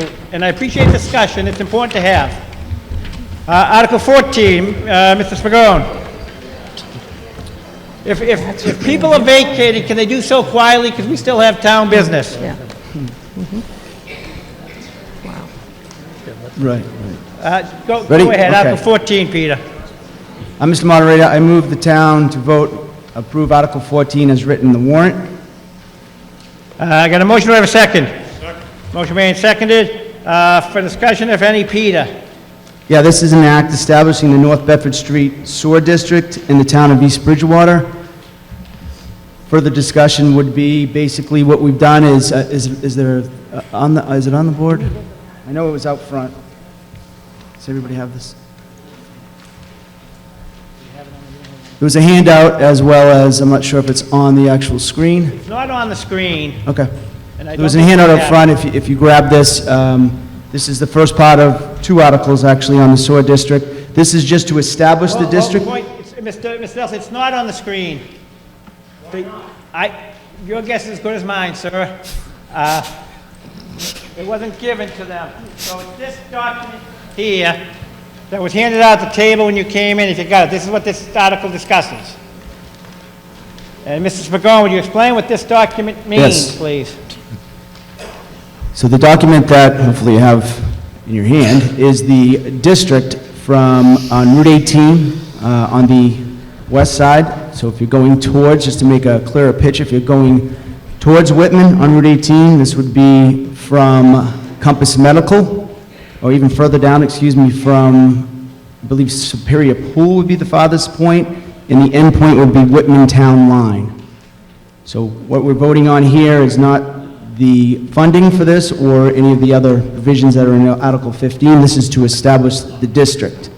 The reason for this district, there are a couple of major factors for the way that we pointed this out. One of them was we only have 75,000 gallons that has been given to us by the city of Brockton for where the sewer will be coming, which limits us to critical points on different properties and obviously limits us to the number of businesses and opportunities that we have. The second would be Route 18 through this area would be much more affordable than going down the actual street and having infrastructure that we'd have to deal with Mass DOT. If there's any questions on the actual district, we certainly have people here, as well as myself, that can answer them. Thank you, Mr. Pagone. So any further discussion on Article 14, which is just establishing the district? There's no money being spent. It's just establishing the red-lined areas as the North Bedford Street sewer. Correct, Mrs. Pagone? Yes, yes. All right. Yes. Lisa Collins, 719 Winter Street. Get up to the mic. Thank you. You can tip the mic a little bit. Thank Lisa you. Collins, 719 Winter Street. I called and asked a lot of questions about this new sewer thing, and I was told that if you put a sewer, it's no longer wetlands. And you wrote that they're going to build 210 new units, whether it passes or not. And if it does pass, there'll be 280 units from Winter Street to Route 18 on wetlands. Nobody's been informed. You don't send any abutters any information. And me and Alex I spoke to said it won't be wetlands anymore if you put a sewer there. How does a sewer change wetlands? Okay, so Dave, I'll address this first, and then I think we should have conservation speak on this. This proposal is just for the district, right? So it's not for any one particular project that's happening in the district. It's going down on Winter Street. Okay, I'll say one more. Hold it. Stay focused. I'm going to try to stay focused myself. This is just to designate the district, nothing else. This article. Right. I was told it's going to pass no matter what. David wrote it on Facebook. Well, first of all, for it to pass, you have to have majority vote of the people out Mr. here. Moderator, let me All right? answer that. But let's just make sure because there's 2 articles I think that kind of connected, but this one is just to establish the district, nothing else. This article does not put anything in there, as far as I know. I'm the same as you. I come up here, I get these things. It does not put anything in there. It's going to make this and this has to go to the State House also, correct, Mr. Kenny? Town council? I'm sorry, say that again? This would have to go to the State House also, correct, if it passes? Correct, this would be, All right, so right. this also would have to go to the Same State House. process. But all this article's doing, and you might have questions about the next one, I don't know, but all this one is doing is making the district, that's it. Okay, That's limited, this article is limited to that. okay. But I want this gentleman behind you, could I have him come up for a minute? That's my husband. Oh, He's- well, would he like to speak too? Yes. All right, well, can you have a turn? Yeah, my name's Jim Collins, on Winter Street, 719. Our property abuts this district, and I know for a fact the land all next to me is wet, because I've been out there in the woods. But I don't understand, I object to this district being developed, to develop this land and put people in here when nobody else in this town is going to be able to connect to this sewer system. So that's why I object to this sewer district completely. So, if you had any rebuttal on that, I'd be glad to hear it. Thank you. Sir, do you want to respond? Sure. So we had a forum, which was on last Tuesday. Were you able to make the forum or to watch the video first? Oh, I watched the video. Okay. All right, so I've learned from the video is that the district is set up strictly to try to encourage growth in that particular area. The Board of Selectmen, as well as a lot of departments and committees, have viewed that area as the best potential for us to create mostly commercial, some residential, obviously, and to look for more revenue in order to move the town forward. So that's why that district was the one that was signified. We had two bookend projects which have not been approved yet, right? So the approval process for the housing project you're talking about has to go through many different committees as well as departments in order to get approval, which you would certainly, as an abutter, be notified about prior to any approval being happening in that area. Not just for that one, but obviously for the equity, which is the Compass Medical area, which we're talking about the other project down there. So anything that's developed in there has to go through a number of boards, a number of committees, and of course you would certainly be told of that prior to the meetings as an abutter. I'm gonna go to this gentleman. Sir. Hi, John Rodolfi, 65 Northridge Drive. Just taking a look at Section C of that article, where people have to apply to be added on. It sounds, and again, I apologize, I missed the meeting last week, I was unable to attend. It sounds that with the commercial and residential stuff that is targeted to be built, that we will basically be at capacity, basically, with the wastewater that we have the opportunity to use. So, including the people that have the construction going by them on those streets, on Winter Street, if they apply, do they have any shot of getting attached? Yeah, they certainly do. So, as we spoke about last Tuesday at the meeting and was televised and posted, we have a direct line right now. The direct line runs through 4 properties. One of the properties is a piece of property the town of East Bridgewater owns as well, that it would be up to the voters to decide where that goes. But as far as other developments outside of, or in the district, but outside of the direct line, we would certainly speak to any opportunity that comes forward with us. Now, we do have a guaranteed 75,000 gallons per day with the city of Brockton, but we've also have the opportunity, if we needed to go back, we'd have to go back through the council, city council, to get approval. They have told us that each project would give us the opportunity to sit with the council and speak about it, as long as it made sense to the city of Brockton as well as the town of East Bridgewater. Yes. El Dupuy, Maple Avenue. I just have one question. Who does this benefit? The builders that build all these buildings. The rest of East Bridgewater does not have sewerage, and when we sell our property, we're going to be spending tens of thousands of dollars because of Title V, and these people who build in these houses or condos, whatever your builders are going to do, are the ones who are going to benefit, not the entire town. And it is the discretion, no offense to you, of the selectmen Who gets to join this system? Gets And I think we should know more about it before we vote on let's go and do it. Because if you keep going like everything else, it'll just, the ball will go, and all of a sudden we'll have 100 and God only knows how many new places there with lovely town sewerage. And I think you have the rest of us that have paid our taxes and lived here for over 40 years deserve some consideration, because I see no benefit to the town of this, none whatsoever. So somebody has to explain to me why this is a good idea. Sure. So a couple of pieces there, but I'll go through it as best I can, and obviously I've got other... Please get closer to your microphone, I can't hear you. You're mumbling.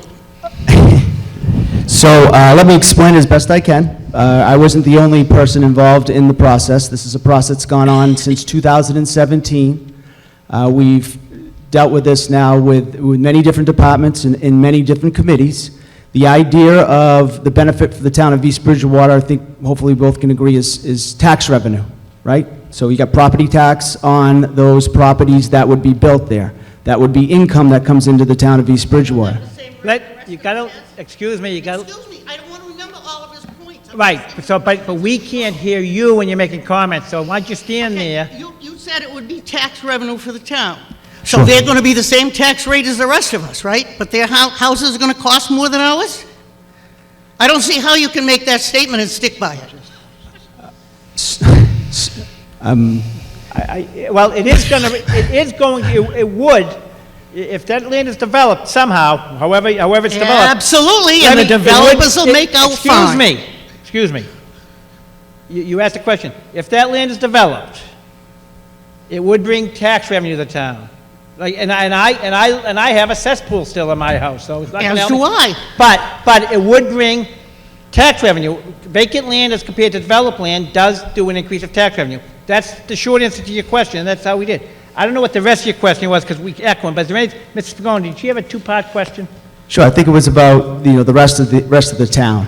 So we've found a way to provide an opportunity to the town of East Bridgewater without any further tax to the residents. This is a self-sufficient project, meaning so that the people that are on this corridor, as we talked about last Tuesday night in our 2-hour forum, we have an opportunity with two of the projects. We have a letter of intent currently with Equity, which is the owners of Compass Medical, as well as the old Foxborough Company, which is Howard Hanks now. They have a proposal for a new medical building on there. Originally, when they built Compass Medical, they had at least 3 other properties they had to hope to put on there, but were not able to do that with the system that they had to put in place. Now, with this opportunity through the city of Brockton and working with the town of East Bridgewater, they have committed $3 million through a letter of intent with the town to partner with us in order to move forward. We are now negotiating with Rob Cerbelli, which is the other end of the opportunity, the other end of the district, I should say, which is on Route 18 now, more towards the Whitman line. So right after Peaceful Meadows, the area from that, where he's looking to develop these townhouses, condos, apartments.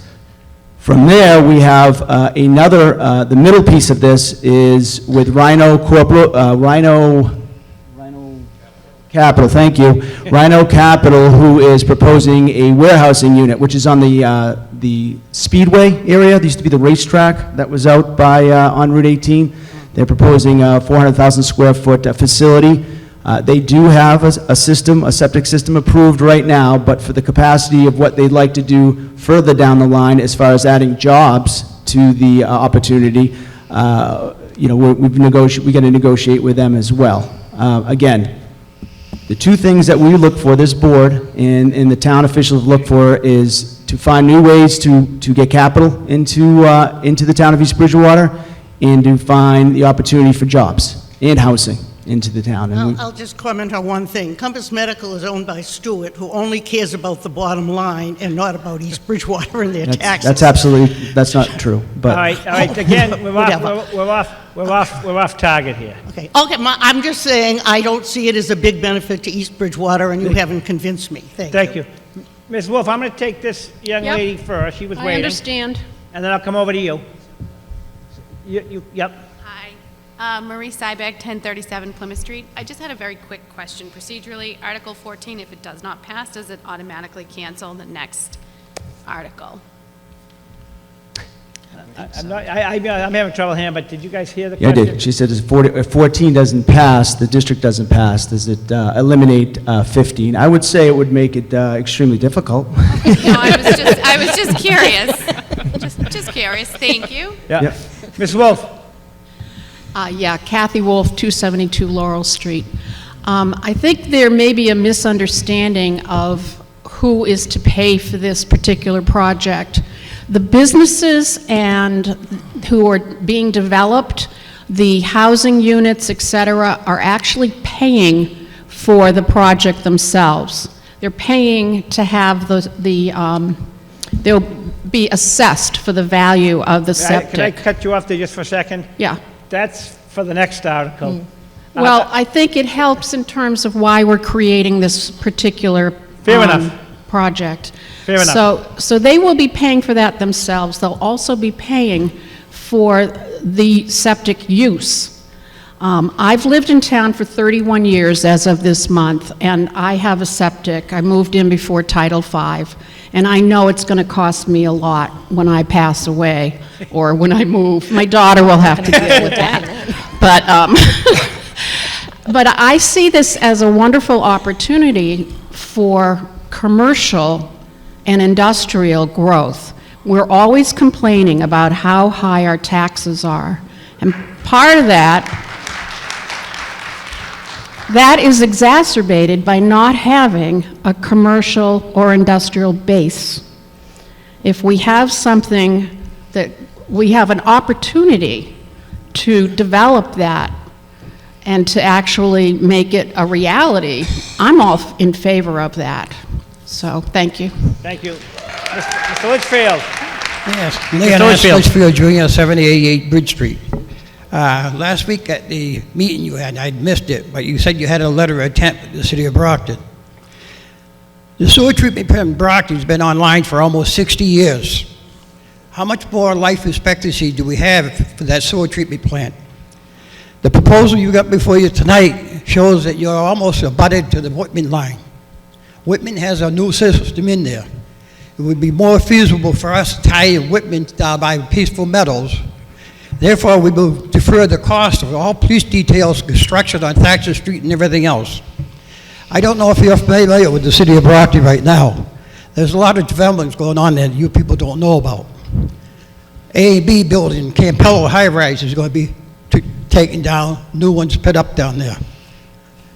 Down by the police station where Beretta Buick is going, there's going to be another project coming in there, multiple housing. How much can they sustain within the city of Brockton? They're discharging 30 million gallons of water a day in Brockton right now. They also come up with a surcharge to the citizens of Brockton on $6 or $7 a month for wastewater discharge. They've lined up with water rate, sewer rates 10%. They cannot support the system they got there now with what they got. And they're going to add on to this. This don't make sense. Now, when we bought the Bannerman property, the purpose of that was to put a sewer treatment plant in there. Leland Farm was the same thing. I grew up in this town. I've been familiar with this town for many years. I've also know Brockton very well. I've been in the oil business, maintained PSG, sewer treatment, and everything down there. They're running at peak capacity now. We spent $4 million down in the high school to put a system in down there. If we own the property adjacent to the rivers and waterways within the town of East Bridgewater now, and we're operating one already at the high school, why don't we just put 3 more pumping stations at the property we already own and maintain them ourselves and pass on what we're going to save? Tonight you're asking for $11 million just for design and stuff. This is not a shovel-ready project. Many familiar in the construction industry, cement went up $27 a yard last week. This project will not probably finalize for 4 to 5 years. I'd probably be dead by then. I just put a new system in my house. It was $28,000. You've kicked this around town long enough, but you got the facility in the town to address the problem within the town without going outside the town. We're paying for our employees to maintain at the high school the system. put our own people in these systems to build it and maintain them ourselves. Or look at tying into Whitman, you're already there. How much do you go from Whitman to East Bridgewater line to make the sewage connection? You're going to go all the way from Thatcher Street to the city of Brockton, hook into their system? It don't make sense, gentlemen. It does not make sense. Thank you. Thank you, Mr. Field. Mr. Pagone. Yeah, we can- The only question I think that needs to be answered is, why aren't you using Whitman? Why did we not use Whitman? I think that's what Mr. Litchfield was So asking. Whitman goes through Brockton. Thank you. Yeah, to get for their sewer. But I mean, furthermore, on the Brockton points that were made, Fran, if you wouldn't mind, Fran Yusevitz from Weston and Sampson, who's worked with us on this project, can certainly speak to the gentleman's comments Yep. regarding the Brockton system. Jim, if you might mind waiting a minute, Jim? I'm going to let this gentleman speak for Weston and Sampson. Hopefully he can address some of the concerns, not just Mr. Litchfield, but a lot of people might have. Sorry, folks. I'm Fran Unaskewicz with Weston and Sampson Engineers, and we've been doing the wastewater work in town for a while. We help with the town Senate district, forming that district, which has actually been very successful and continues to be. And we've been working on this project with the town for probably a year and a half or more. And some of the specific points that are not correct, as Peter has said, to tie into Whitman, you are effectively tying into Brockton, because Whitman ties into the Brockton treatment plant. The town of Whitman owns 1 million gallons per day of capacity in the treatment plant. The town of Abington also ties into the Brockton plant. They own 1.5 million gallons capacity. With regard to the available capacity in the Brockton plant, considerable work has been done at that treatment plant in their sewer system. If you look back, 10, 15, 20 years ago, when the sewer issue was before the town body, Brockton couldn't take anything. The system was leaky. They had infiltration inflow that exceeded the capacity of the treatment plant. Since then, they've been spending millions and millions and millions of dollars to fix their sewer system, to tighten it up. They've done the same thing on their water system, by the way, as well as improvements to the treatment plant, so that the treatment plant meets the discharge permit requirements of the state, and more importantly, EPA. So the City of Brockton treatment plant is functioning well, it's meeting permit, and they have available capacity for East Bridgewater. Otherwise, they couldn't have even offered any capacity to the town of East Bridgewater. So that capacity is there.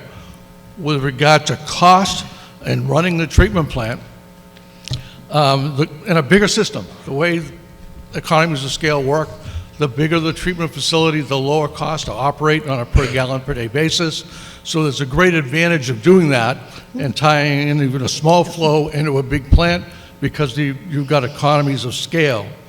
With regard to trying to use the town system, and if I'm off base, tell me so, there's only, the current capacity of that treatment plant is 30,000 gallons a day. And a lot of it's being used by the school, buildings we have here, fire station, CVS, and Dewhurst Lumber is apparently planning on tying in, as well as Carriage Crossing. So that 30,000 gallons a day is being eaten up. So we're talking about 75,000 gallons here. There's no way you're going to be able to fit 75,000 gallons into a 30,000 gallon per day plant. So from that standpoint, I think I've addressed all the issues. Yes. Thank you, Fran. Thank you. I'm going to go Mr. Weidenfeller, then Mr. Nelson. Mr. Weidenfeller. Kim Leo Way. Something I haven't heard tonight. You drive up Route 18, the area that you're talking about is coming out of where Peaceful Meadows is. If you look at that land, that's a wetland. All of that land in back down to Highland Street is wetland. We cry in this town, and if you drive down any main street in town now, you'll see DPW has a water restriction up. We're taking down every tree we can find. The fiasco that went on the end of Central Street to Franklin Street with the old East Bridgewater 55-foot parcels that were sold. Right now, there's 5 new houses going on up there. They're taking all the trees down on the end of Central Street. We've got 200 houses in Bridgewater, right around the corner from us. The traffic on East Street has tripled. in the last year for that development alone. They've just put up another 75-house complex on Plymouth Street. We're getting that traffic. Route 18 is a nightmare as it is. It's wonderful driving down there now, but that hopefully will be over by 2050. I said to one of the police officers the other day, this is the Bridgewater Big Dig. Route 18 is a nightmare. You can't get up and down there. You put 280 houses in there, that traffic's going to go someplace, folks. It's either going to go up Route 18, it's going to go down Winter Street, it's going to go down Elm Street. You're taking all the treat. I would be willing to bet tonight that almost everyone in this meeting moved to East Bridgewater because it was a rural community, it was a decent community. Now you're going to put a house every place you can find as soon as you put sewerage in here.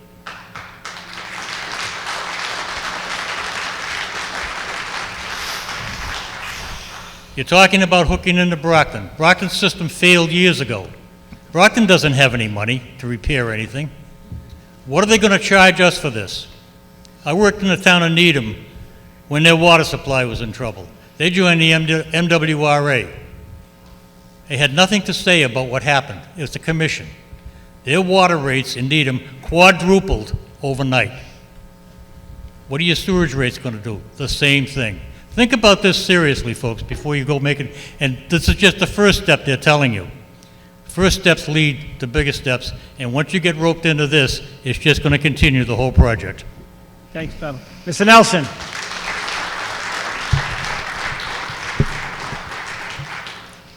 I have a question. Don Nelson, 30 Stonebridge Way. And maybe the planning board members here tonight? Because I thought Surrey Lane, which is just opposite 109-10 on this plan, it's on the east side of Bedford Street going north, was already connected to Whitman. When they built it, they were, in order for them to put the houses as close as they did up there, they connected to the Whitman just beyond the ice cream stand.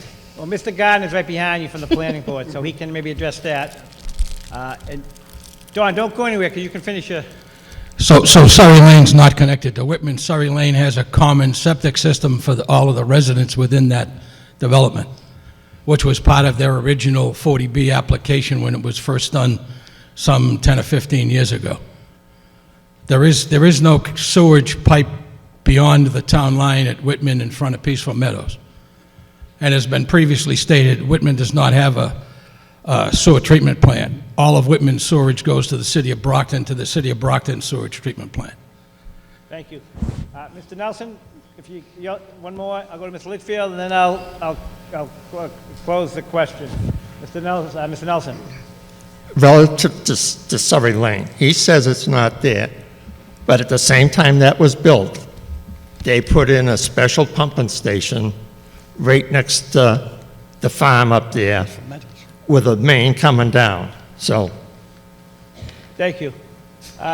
Mr. Litchfield, you can counter or rebut what was said earlier. This will be the last Yes, on it. you know, sir, I don't disagree with you. But I've done business in the city of Brockton for 60 years. And I'm telling you right now, the city of Brockton does not, at the present time, have the capacity and the capability of handling that. You mentioned about Carriage Carson. If I remember right, you said 30,000 gallons a day pumps in that. It has the capability of 100,000. That's what was told the other night on the meeting. Again, the conversation can't So be... I'm not arguing, but we should get all our facts together. You got no promises, anything's going to be done here. This tonight is asked for people to vote on $11 million. We don't have a signed agreement. We have an interim agreement with the city of Brockton. Until you have a signed agreement with the city stating that we'll allow you to tie into that system, you should not go further with this proposal. Because Brockton can tell you tomorrow, go to heck. You have no legal response back to Brockton without that signed commitment. And you're going to throw $11 million out the window here tonight to the taxpayers. You own the property already at Sacred Rock. You own Leland Farm. Build the facility within the town and let us maintain it and get the revenue. Because if something goes wrong in Brockton, who's going to fix it? It's going to be passed on to the taxpayers of East Bridgewater. Think your conscience tonight. Earlier I told you I called the White House last Friday, week ago Friday. I was told there was nobody to answer the phone because the volunteers didn't show up. It's a heck of a way to fight a war. I came back to Vietnam, not to fight a war in the town of East Bridgewater on the city of Brockton. You have the capability of doing it in-house here. Keep it in-house, and then you're going to be responsible for what goes in your own town. Thank you. All right. So we're going to vote. Mr. Moderator, if I could, Yeah, you're the proponent of the article. You certainly can reply, and this will be it. All right, so I'll let Mr. Kenny speak on the agreement we have with the city of Brockton, which may clear that up fairly quickly. Absolutely. Yeah, we just clarify, so the town does have an intermunicipal agreement, what's IMA, with the city of Brockton. So there is a signed agreement with the city of Brockton for the 75,000 gallons. So that is a done deal. That's not up in the air. And to Mr. I believe it was Weidenfeld? Nope. Who spoke first? No, not after him. Was Mr. Weidenfeld who spoke? Yeah. Mr. Weidenfeld's points. So, I've heard many people state that, we are building, the housing development, or we are building something in that area. We aren't building anything. The proponents of the project, the builders in that area, will determine what they will or will not build. And as far as wetlands go, or anything else that would fall under any guidelines that the state has, whether it be through planning or zoning or the conservation or Board of Health, would have to get approval of all those boards. They just don't put a sewer plant in and tomorrow they start building. There's a process that we go through, and certainly any abutter or any resident of the town would have ample opportunity to discuss those projects before they were even started. Outside of that, what I would say is that, we do have agreements. We had a 2-hour forum that we spoke about a lot of this stuff. We have an agreement with Equity, who actually owns, again, Compass Medical and the Howard Hanks building. It's a $3 million commitment on an $11 million project. We have a meeting on Wednesday, I believe, with Mr. Cerbelli about his project. Obviously, if it's a project that we deem is, and when I say we, I'm not just talking about myself or the rest of the board, I'm talking about the town, we would have the opportunity again for another, anywhere from $2 to $3 million, which I feel very confident in saying that, we've worked with Mr. Cerbelli, we worked with Equity, we worked with a lot of builders, mostly commercial. And again, this is 75% commercial and 25% housing at the end of the day. We haven't even talked about the other areas that we potentially could be seeing opportunities. We've got other areas. If you drive down Route 18 right now, you'll see plenty of areas there that haven't had opportunities to do anything. Let's look at that sand and gravel area. We've got numerous complaints when they had the sand pit there. This gives them opportunities to change the structure over there commercially as well. So, as far as traffic, every board, every applicant has to do a traffic study before they can go ahead and put their building in or their opportunity that they're requesting us to look at. There's a lot more work that has to be done. Again, this has been, since 2017, a project that we've been speaking with the city of Brockton about. Brockton just doesn't give away a commodity like this unless it makes sense to them as well as it makes sense to the town of East Bridgewater. And the last thing I'll say is, again, it's up to, and I've said this many times, our job as the Board of Selectmen is to present opportunities. At the end of the day, you make the decision whether we take that opportunity or we don't. This opportunity from our end showed 3 things that we looked for: jobs, housing, and revenue. If we take that opportunity, then, you know, I believe we have a very bright future, and that's why we're presenting. But again, it's certainly up to the body. All right, I've already decided that we spared the last speaker. Is it pertinent to what he was just said? Mr. Weidenfeld, pertinent to just what said on that topic? Is that where you, I'm going to wait 1 second, Jim. It is, yes. All right, if it goes over that, I'm going to cut short, because all we're voting on again, on this article, you've got to understand, there's no money being spent. All it is, were you willing to go to the State House to get this district approved? Sir, identify yourself, and then I'll go to Mr. Weidenfeld. Mr. Weidenfeld, you have the last word. Sir, identify yourself and your address. Matt Foster, 75 Forest Trail. Real quickly through your moderator, if this were not to go through, what could the owners of the property that we're talking about do with their property anyway, without giving us any benefit at all? Mrs. Pagone. I would ask the building inspector our commissioner to speak on the opportunities that they'd have in that area as far as building, outside of if we had a sewer. That something, Patrick, that you want to speak on? Are you asking what it's zoned currently? No, I'm asking if they can actually develop the property without us doing anything, and if they do that, what are we losing out on? Can that 40B housing development go in without us having a sewer development at a certain level? I apologize. Yeah, he's asking if the project can still go forth if we didn't have the sewer, I guess, Matt, is that what you're asking? Yeah. So certainly, you know, any project can be presented if they have their own septic system, right? So again, we spoke about this on Tuesday night. Can the project be 240 units? Probably not. But could it be 120 units? Sure, absolutely. As long as it gets the approval, again, the approval of all the boards that need to be approved for. So I got to ask Mr. Frady, could you get to the mic, please, just for a minute? I just want to sort of make sure that's solidified. Patrick Frady is the building inspector of the town. So Patrick, question, so let's say this doesn't get developed, this doesn't get approved. They can still, some of that land is still buildable, correct? It is. If they meet the requirements of the town bylaws. Correct. So someone could come into your, Mr. Frady is the building inspector, he's the one that approves permits and whatnot. So they could come into your office and say, I have an application for X number of units or a commercial building. If it meets the requirements and they have their own septic system, it can be built. Yes. And whatever the size is, we don't know until someone comes in to see you. Correct. We don't know. All right, I just want to make sure, because I didn't understand the question. Do you have a quick follow-up? I do, just to finish up that. Why don't you stay there, Patrick, in case you can't answer this. Whatever benefit we would get from having this sewer district, we would not then get, because there would not be a sewer district, and they'd do whatever they wanted on that property, correct? I think you say if they had it, they could do whatever they wanted, is that what you... Well, they couldn't do whatever they want. It's limited by the zoning district they're in. So they still have to meet the town's guidelines? Correct.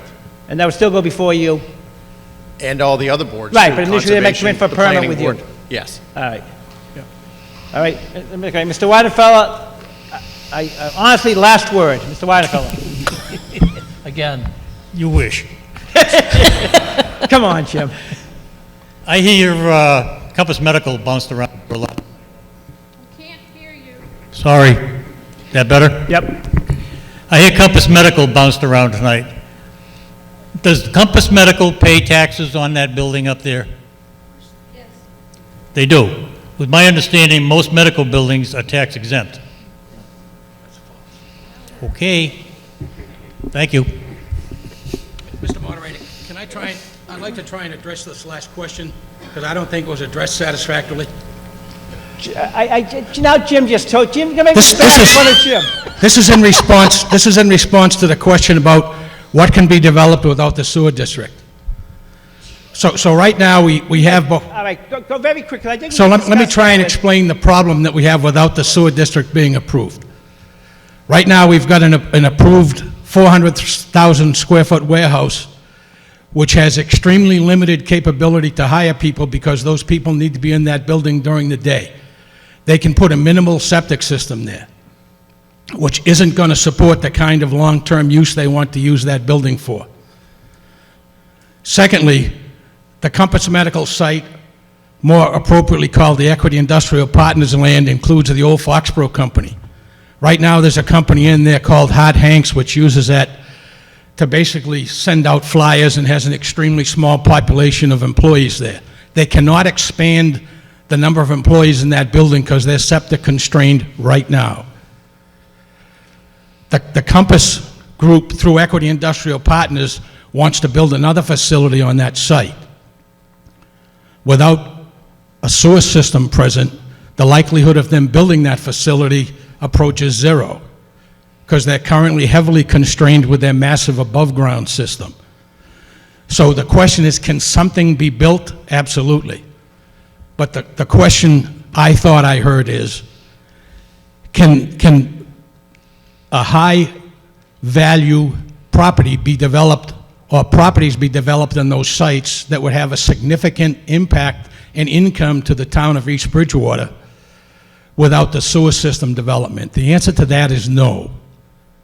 We need that district so that we can have that site developed to the maximum available capacity for tax income to the town. That's it. All right, that's the end of the discussion. So what we're going to vote on, again, I reiterate, it's Article 14, just to get a home rule petition before the State House to establish what's going to create the North Bedford Street Sewer District, North Bedford Street Sewer District. That's all we're at, that's all we're voting on right now. It's got a simple majority to pass. All in favor, say aye. Aye. Opposed? No. Well, the moderator's in doubt because and rightfully so. So I'm going to ask the tellers who are sworn in to please rise. So I can tell you They were loud, but they weren't as many.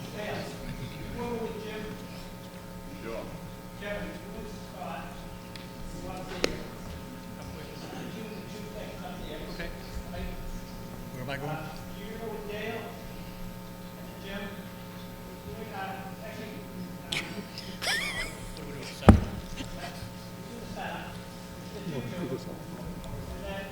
Dale, you're going to do the center with Jim.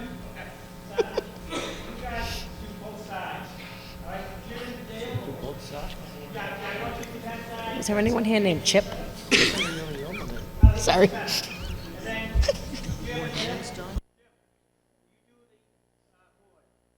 So, all in favor, raise their hand and keep them up until the tellers count. So,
Scott, up top they can vote up there. No, you got it. You got it. Yep, especially you got it.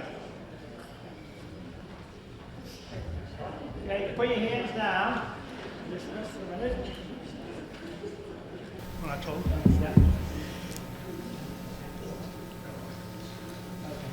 Yeah. All opposed, please raise your hands and keep them up.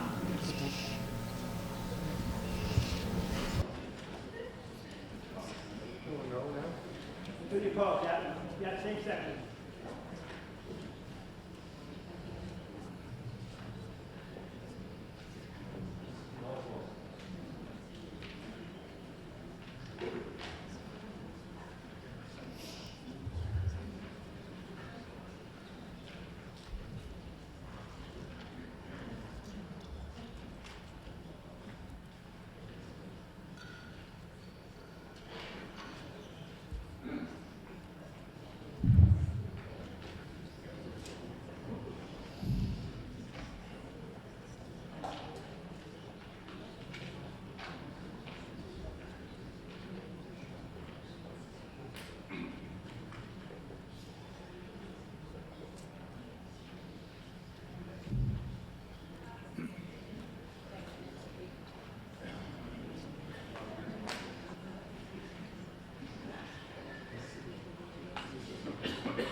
The article passes 145 to 39.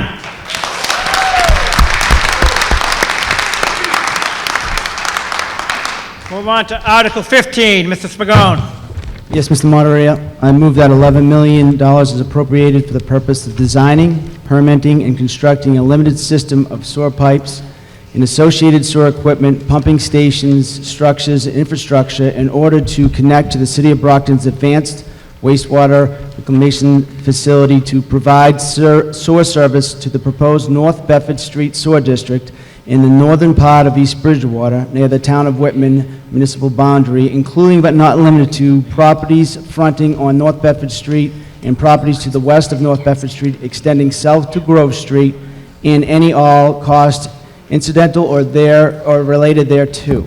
That to meet the appropriation, the treasurer will approval of the Board of Selectmen to authorize to borrow $11 million under GLC 44-7 or any other enabling authority, that the Board of Selectmen is authorized to contract for and expend any federal or state aid available for the project, that the Board of Selectmen is authorized to assess betterments up to 100% of the cost of to the town for the project upon properties which receive benefit thereby, that the Board of Selectmen is authorized to acquire by gift, purchase, or eminent domain an easement or fee interest in land as may be necessary or appropriate to carry out this project, and that the Board of Selectmen is authorized to take away other action necessary to carry out the project. I have a motion, do I have a second? Second. Motion made, seconded. Finance Committee recommendation? Finance Committee unanimously recommends this. Did Capital make a recommendation? Capital? Yes, the Capital Committee recommended this article. She said the Capital Committee recommended this article.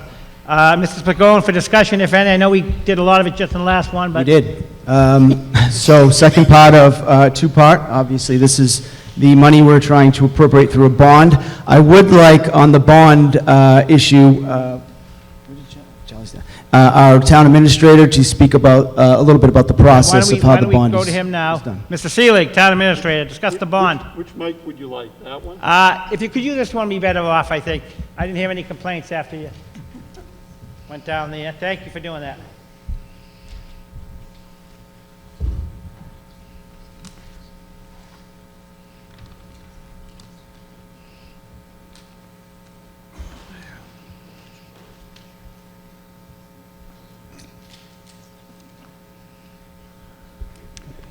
If tonight the bond is authorized, the next steps will be for the town to finish with the work of Western Sampson to complete the specifications and go out to bid late this summer, early this fall, with construction expected to start this fall and then end in December of 2023. We'll obviously have to borrow money up to the $11 million to pay for this. In the meantime, we'll also be getting, one hopes, two sources of money. One is, as has been described earlier tonight, a series of betterments from the various landowners within the district who are interested, in fact, in connecting to our sanitary sewer project. The second is we'll also be proposing a grant application to the state for $2 to $3 million under the One Stop for Growth project, Mass Works project. We won't find that money out until late this fall. However,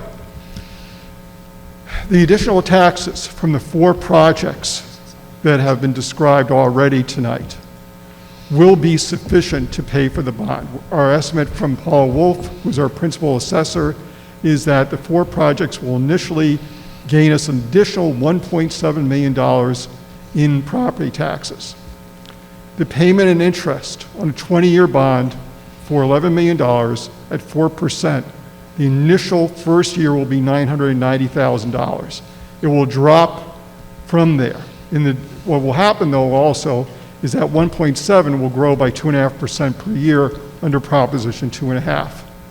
That difference can be used obviously up to the townspeople to make that choice for whatever the townspeople feel the needs of the town are.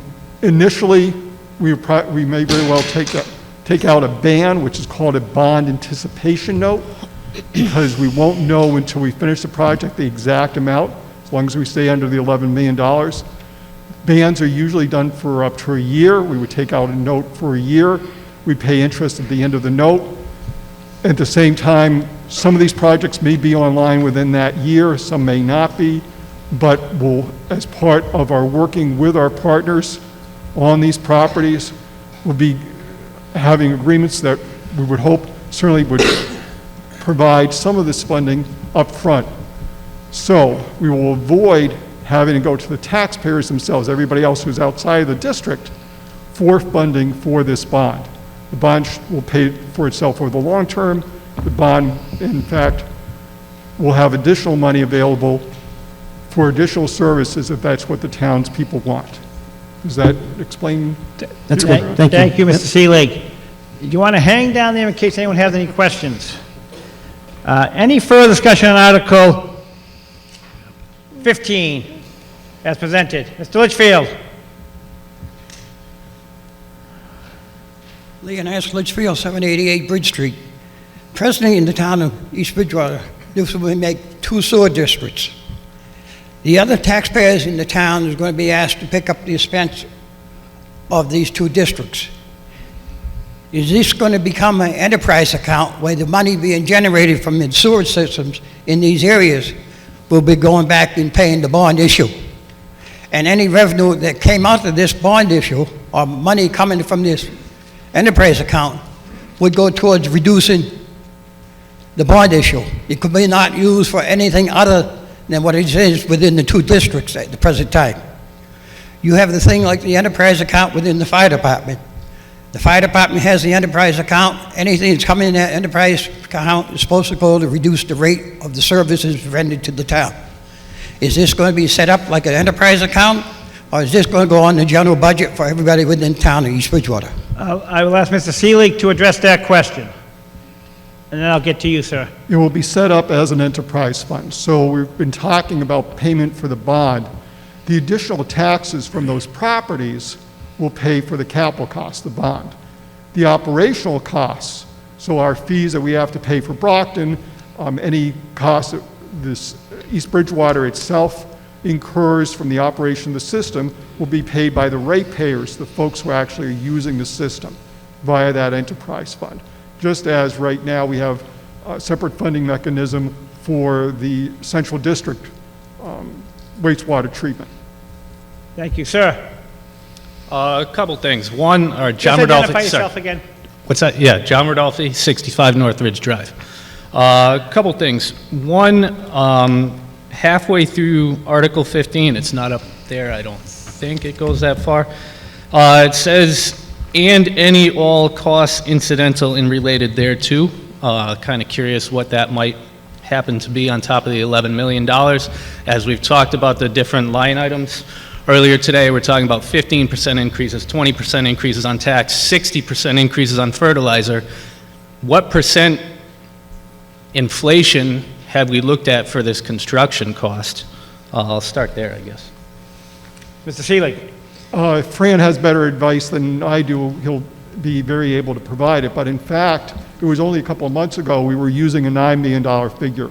And working with Weston and Sampson this winter and early this spring said, look, the very things that you've mentioned tonight are ones that we need to adjust our cost estimates and go up to 11.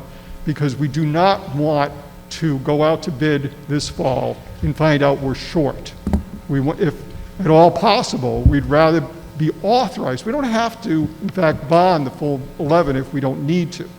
But if we want to be able to have that flexibility. A very large contingency is built into the estimates for the construction work. So I think we've tried to be as realistic as possible about what the current economic environment and the cost factors in all of this. Okay, thank you. My second question was, the only thing, if I'm understanding correctly, the only thing we have signed is the agreement with Brockton. Now we have last week it was a $2 million agreement, and tonight I heard $3 million agreement with one of the 4 contracts. But we don't have anything else under agreement. There's one more meeting. I'm curious if some of these things don't pan out. I mean, the housing market looks like it could take a tumble.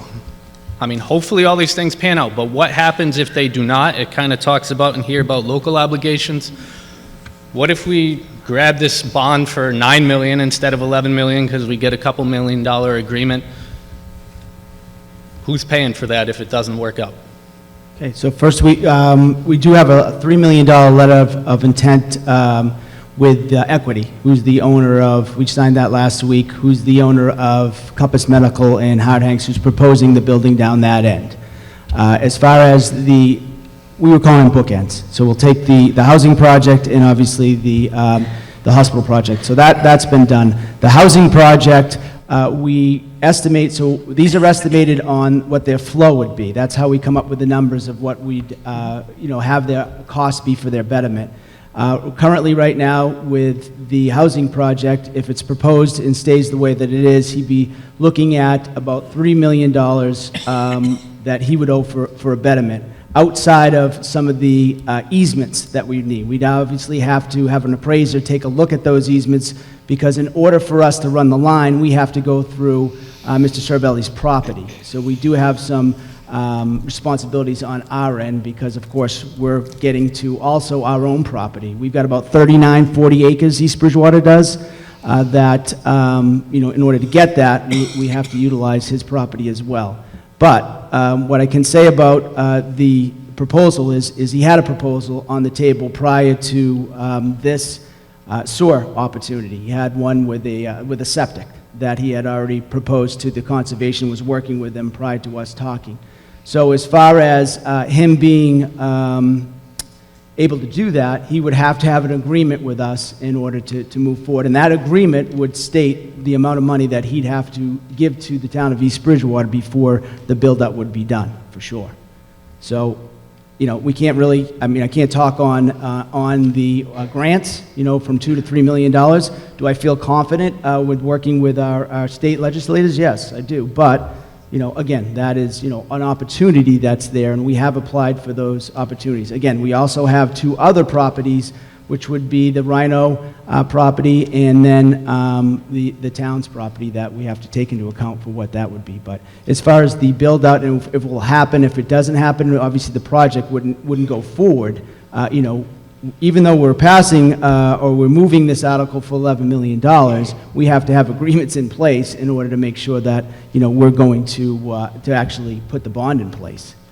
So if the agreements for some reason didn't happen, we would either not take out the bond or we would just pay it back in full almost immediately? Yeah, without the projects, we wouldn't, there'd be no reason for the line. I mean, our 2 biggest opportunities are on that direct line are sitting in front of us right now. Can they be done, as we just talked about earlier, without the sewer? Yeah, but just not to Roy Gardner's point, not to the capabilities and to the benefit of the town that we're looking at right now, for sure. Okay, my final question, I mean, I would assume to break ground and all that kind of stuff and get the project rolling, we'd have to take out the bond winter of this year. If the construction's not complete until December 2023, we're looking at $1 million potentially if we don't get some of the grant. Are we getting money up front from these folks so that first year's interest and principal is being paid by them? Yep. Or are we kind of fronting that? Yeah, so I spoke in detail on that on a couple of different occasions, one just last Tuesday. Both Rob Cervelli as well as Equity understand the fact that we don't have income, right, coming in the first at least 2 years. I'd like to be more towards 3 years, and what those bond payments are, and if we want to go into how that's broken out, you know, Charlie could certainly give you, Siegel, our town administrator, could give you that run, but that has been spoken to and will be in the agreements of taking care of upfront money for us to make sure that those bond payments are made before we start collecting revenues from those buildings. They certainly understand that. Okay. Thank you. The last town I was in made a similar no tax commitment and didn't work out. So. Right. Thank you. Well, we feel confident that this will. I have a question that maybe some people, and it's just an informational one, and I apologize I did not go to the last Tuesday meeting. Existing Seems like a lot of people didn't. Existing businesses like Mockingbird, and now they be given the opportunity to hook up? Certainly. They're So paying a they're in, section of what they use. right, they're in the district, right? So Okay. what we've done is we've worked with those direct lines first, and then. And I have no ties to Mockingbird, it's the only existing business I could think of when I was talking. Right. No, they, And you there's know. a house, there's still a house on. There's a house 18. towards the left. Yeah, so Mockingbird has, and again, I spoke to this as well. Mockingbird has, Whatever, has some business. concerns. Frank, the owner over there, certainly has spoken to us about, Bobby you know, the D's, they'll all potential. be allowed to hook up. Bobby D's would have to, again, there'd be a betterment and there'd be a fee that they'd have to do to incorporate, and we'd have to make sure that we had the necessary flow in order to do that. But, you know, yes, we'll look at every opportunity. The only ones that we've looked at this point are the ones that are on the direct line that knew we could negotiate with and get the payments up front from, as well as over the course. Anything further on Article 15 as presented? Mr. Litchfield? You got one crack at it, and then... Mr. Litchfield, 7080 Bridge Street again. This $5 million you're talking about, the 3 and 2, you said you got a commitment from them. Is that going to be paid over a 10-year period at $300,000 a year to the town of East Bridgewater? What kind of money is being spread on this $5 million over the course? Is there any proposal that the upfront money, what is going to be given to you when they sign the agreement? Are you going to get $1 million up front, or are you going to get no money up front? And can that money up front be used only for this project and nothing else within town budget? Once it's specified a certain budget, that money cannot be used for anything other than what is specified with that budget. So if you get $1 million up front, and down the road you decide you want to transfer $500,000 to another part of the budget, the money being generated from these two people cannot be used for anything other than this purpose being addressed here tonight. Am I right or wrong? Mr. Seelig, do you know that answer? I think Peter's already discussed the fact that any agreements, obviously we have the letter of intent, but the final signed agreement in terms of how we would get the money would include, I would think, substantial upfront payments for the reasons that Peter has mentioned, in that during the first couple of years, we'll be looking for those payments as a revenue source to balance off the loan payments. And I would think that any agreement that we would reach with our partners would say specifically that the money we receive from them can only be used for the septic project. It can't buy a pencil, it can't buy a police car. It only can be used for the system. Mr. Litchfield, I'm going to let Mrs. Wolf speak. Mrs. Wolf? Hi, Kathy Wolf, 272 Laurel. I heard a few misunderstandings this evening. The first is the number of housing units. They're talking about having, I believe it's 80 townhouse units and 160 apartments. Of that, 25% of the units are going to be what they call affordable housing. Now, that's a different animal from low-income housing, but in the flyer that you were able to pick up at the door, it explains what kind of income levels you would need for that particular rating, and I qualify. Isn't that lovely? Okay, the second thing I just wanted to mention is that having more housing in town is really important. I would never have been able to buy a home in East Bridgewater today with the salary that I earned. There's absolutely no way.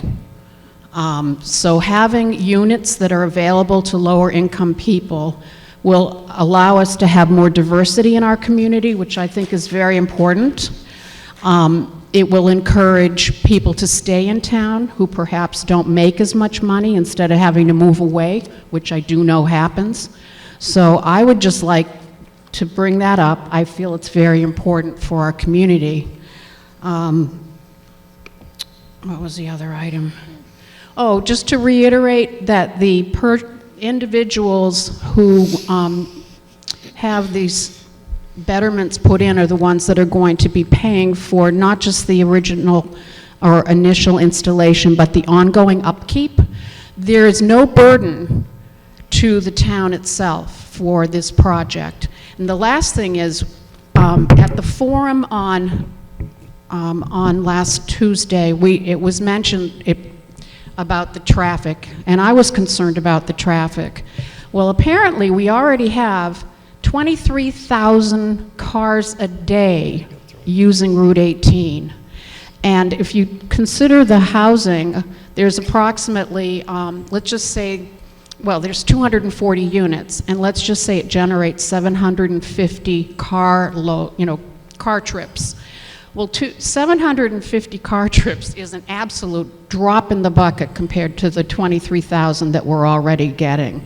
So I believe Mr. Wiedenfeller's concerns about excessive traffic may be out of line.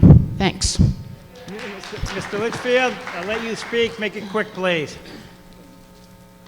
Go ahead. Just to make a quick point, I agree with him as long as he's supposed to put that in writing to an agreement. But you know, with the rate of inflation going within the country right now, you bought your house today, you had 2.25% a few months ago. Today it's 5.25%. The average person coming to East Bridgewater today looking at a $500,000 home can only afford to pay $350,000. So that's how bad the rate of inflation is going.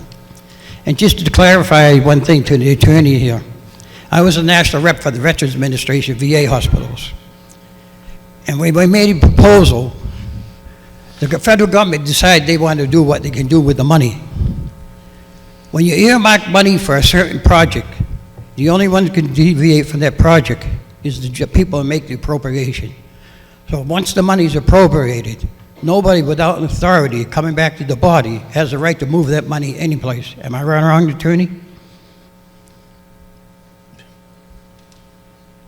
I'm not sure there's a question there. Sorry.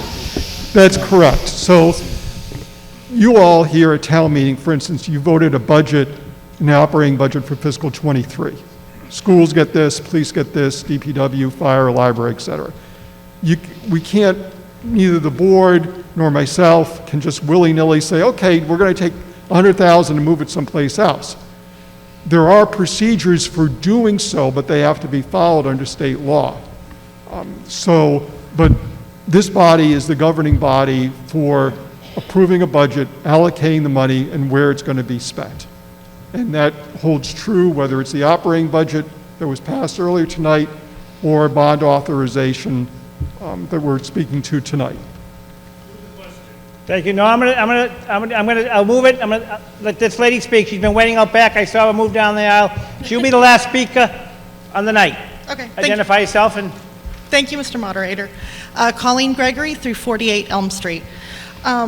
Assuming that everything goes through, that you guys are planning on the revenue streams, such as the housing, the Compass Medical, how are the residents going to be benefited? Are we going to be having lower taxes for our real estate? I mean, I understand it's going to be good for the community and everything, but I want to know financially, what is it going to come back to us? Thank you. Mr. Seelig will answer that, and after Mr. Seelig answers, we're going to vote on the question. as I just mentioned, you all make the decisions about the operating budget. So if we have more tax revenue, ultimately it's your decision to spend it or not to spend it. And so if you decide we're not spending it, you can in essence use that to cut your taxes because we'll be getting money from those other properties. If you decide at this at future meetings to spend it, again, that's your decision to make. Not mine, not the Board of Selectmen, not the Finance Committee. It's you, the townspeople, who make that decision. Mr. Moderator, could I just add to that? Gee, but everyone wants the last No, word. you know, I guess I can't get to sit Is here. the Finance Committee response? Yes. All right. Finance Committee response. So just so you know that the anticipated additional revenue from this project as forecasted out after paying towards the project is roughly $800,000. We had a good example here tonight. How are we going to pay for all those new roads or the repair of those roads if we don't have revenue? That extra money can be used towards things like that and other things that we see from the Finance Committee perspective, from the Board of Selectmen's perspective, for the Capital Committee, all the things that we can't fund. Not that we're going to have a windfall, but it gives us a little bit more money to work with. So there's a benefit to the entire community right there, a little bit more. Can we do more for our seniors? Can we do more for our schools? Can we do more for our roads? Yes, we can, if we take action tonight. Now I have the last word. So on that, we're going to take a vote. Again, this requires a 2/3 vote. So, because the borrowing article. I will try it first on voice and see how good my ears are. All in favor of Article 15, say aye. Aye. Opposed? The chair's going to determine that 2/3 carries. The moderator.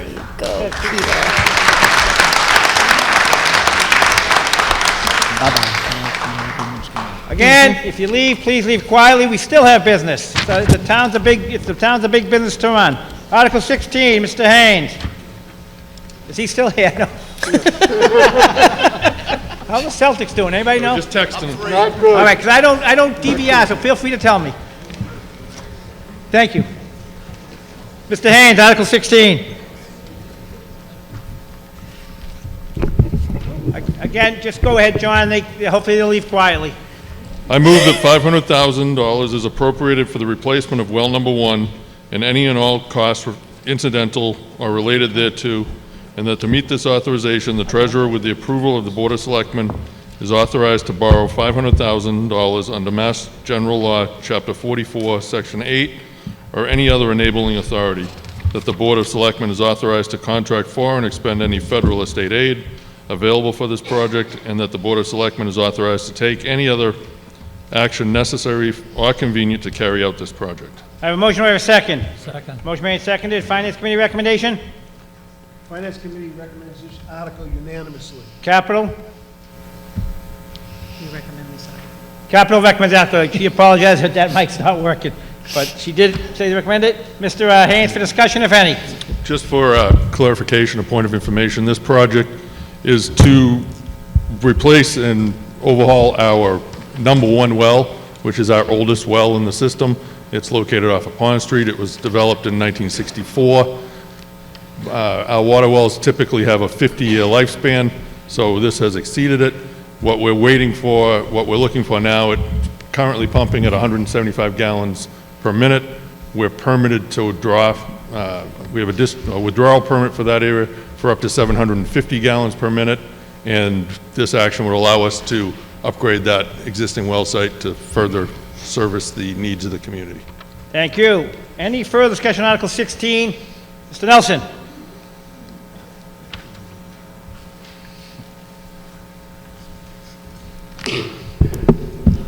I don't know if it's a typo, but up on the top section it says Section 7, and on the motion it's 8. Which one is it? Section 8 is correct. Section 8? Yeah. Okay. So the motion was wrong, but the article says Section 7? So it should say Section 8. The motion's correct. The Section 8 Motion's is correct, correct. the article was wrong. Right, that's because it has to do with the well. It's All right, thank you, Mr. Nelson. Any further discussion on Article 16 as presented? Seeing none. All in favor of Article 16 as presented, say aye. Aye. Opposed? Article 16 passes by 2/3. Thank you. Article 17, Mr. Hearn, Capital Planning. I move that $1,127,949 is appropriated for the purchase and installation of a generator for the East Bridgewater Police Station Town Hall Complex for $715,000, and paving portions of the Mitchell School property for $412,949, and any and all costs incidental or related thereto, that to meet this appropriation, the treasurer, with the approval of the Board of Selectmen, is authorized to borrow $1,127,949 under GLC 44-7 or any other enabling authority, that the Board of Selectmen is authorized to contract for and expend any federal or state aid available for the project, and that the Board of Selectmen is authorized to take any other action necessary or convenient to carry out these projects. Have a motion, we have a second? Second. Motion made second, Finance Committee recommendation? Finance Committee unanimously recommends this article. Capital, Yes, we recommend this article. thank you. For discussion, if any, Mr. Hearn? It's to, as the motion states, to purchase the generator and some paving up at the Mitchell School. Thank you. Any further discussion on Article 17 as presented? Ms. Wolf? Hi, Kathy Wolf, 272 Laurel. Do we currently have a generator for the fire, the police, fire department, town hall? I'm going to defer that. Mr. Kiley, can you answer that, please? Facilities Manager? Currently, the generator at the town hall services the town, a small portion of the town hall and all of the police department. It's 30 years old, it's original to the building. It was sized 30 years ago for an electrical load. Our electrical needs have greatly changed since then. Parts are very difficult to come by for it. It's a 100 kW unit. We're looking at replacing it with a 250 kW unit, putting it outside and tying in the entire town hall and all of the PD. Thank you. The fire department has a separate generator, which is a couple of years old. Anything else, Ms. Wolf? You don't get off that easy. Okay, well, do you know what the dollar breakdown is between the generator and the paving that would be done at Mitchell School? Yes, for the generator, it's $715,000. Mm-hmm. And for the paving, it's $412,949. And that would be done by our DPW, the paving? Mr. Haynes? Mr. Haynes. Would that be contracted out?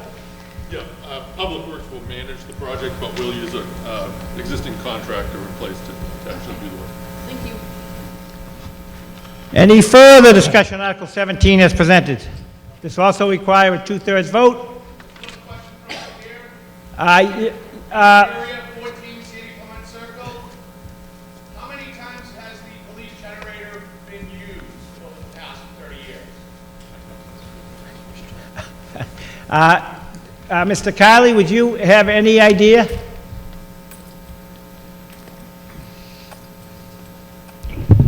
The 30-year-old generator runs on an exercise weekly to make sure that we have emergency backup power. This does provide power for the entire police department, the 911 system, the dispatch area, and a portion of the town hall. It runs every time that we lose power.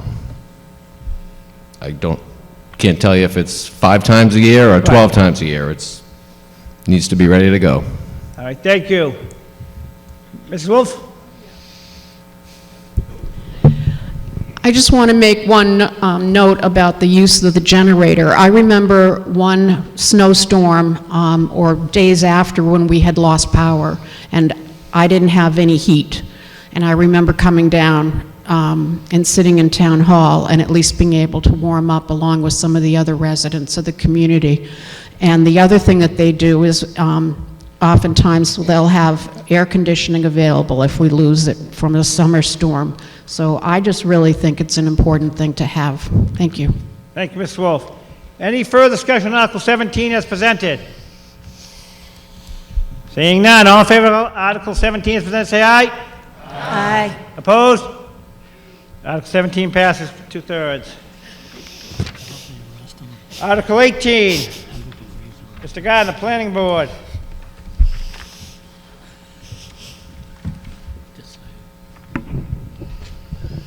I move that the town vote to amend the general bylaws of the town of East Bridgewater, amending Part 8, East Bridgewater Construction Phase Stormwater Management and Soil Erosion Control Bylaw by amending sections 2, 4, 5, 6, 8, 11, and 12 as written in the warrant. I have a motion. Do I have a second? Second. Motion made, seconded. For discussion, if any, Mr. Gardner. Yeah, this is to address some structural issues that we had in the bylaw. It was originally adopted in 2016. It changes the granting authority to the Board of Selectmen, and then allows the Board of Selectmen to handle appeals from the authorized agents that would be issuing the permits. Those authorized agents, in the wording of the bylaw, will be the planning board as part of a planning board matter under Mass General Laws, or the Conservation Commission under actions under the Wetland Protection Act, which they're responsible for. And it should help to fix a structural problem that we've had in the bylaw since we adopted it. Thank you. Any further discussion on Article 18 as presented? Seeing none. All in favor of Article 18 as presented, say aye. Aye. Opposed? Article 18 passes. Article 19, Ms. Carol Julius from Board of Selectmen. I move that the town vote to raise and appropriate or transfer from available funds the sum of $260,000 to pay for all salaries and related expenses for the town of East Bridgewater's production and distribution of public access programming. I have a motion. Do I have a second? Second. Motion made, seconded. Finance Committee recommendation. Finance Committee unanimously recommends this. Does Capital have a recommendation? No recommendation from Capital. Ms. Julius, for discussion, if any.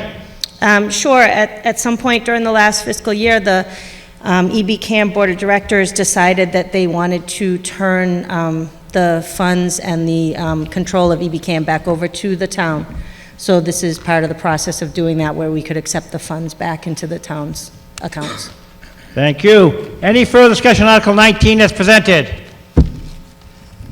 Before I take the vote, I'll thank everybody for coming tonight. I appreciate you coming out. All in favor of Article 19 as presented, say aye. Aye. Opposed?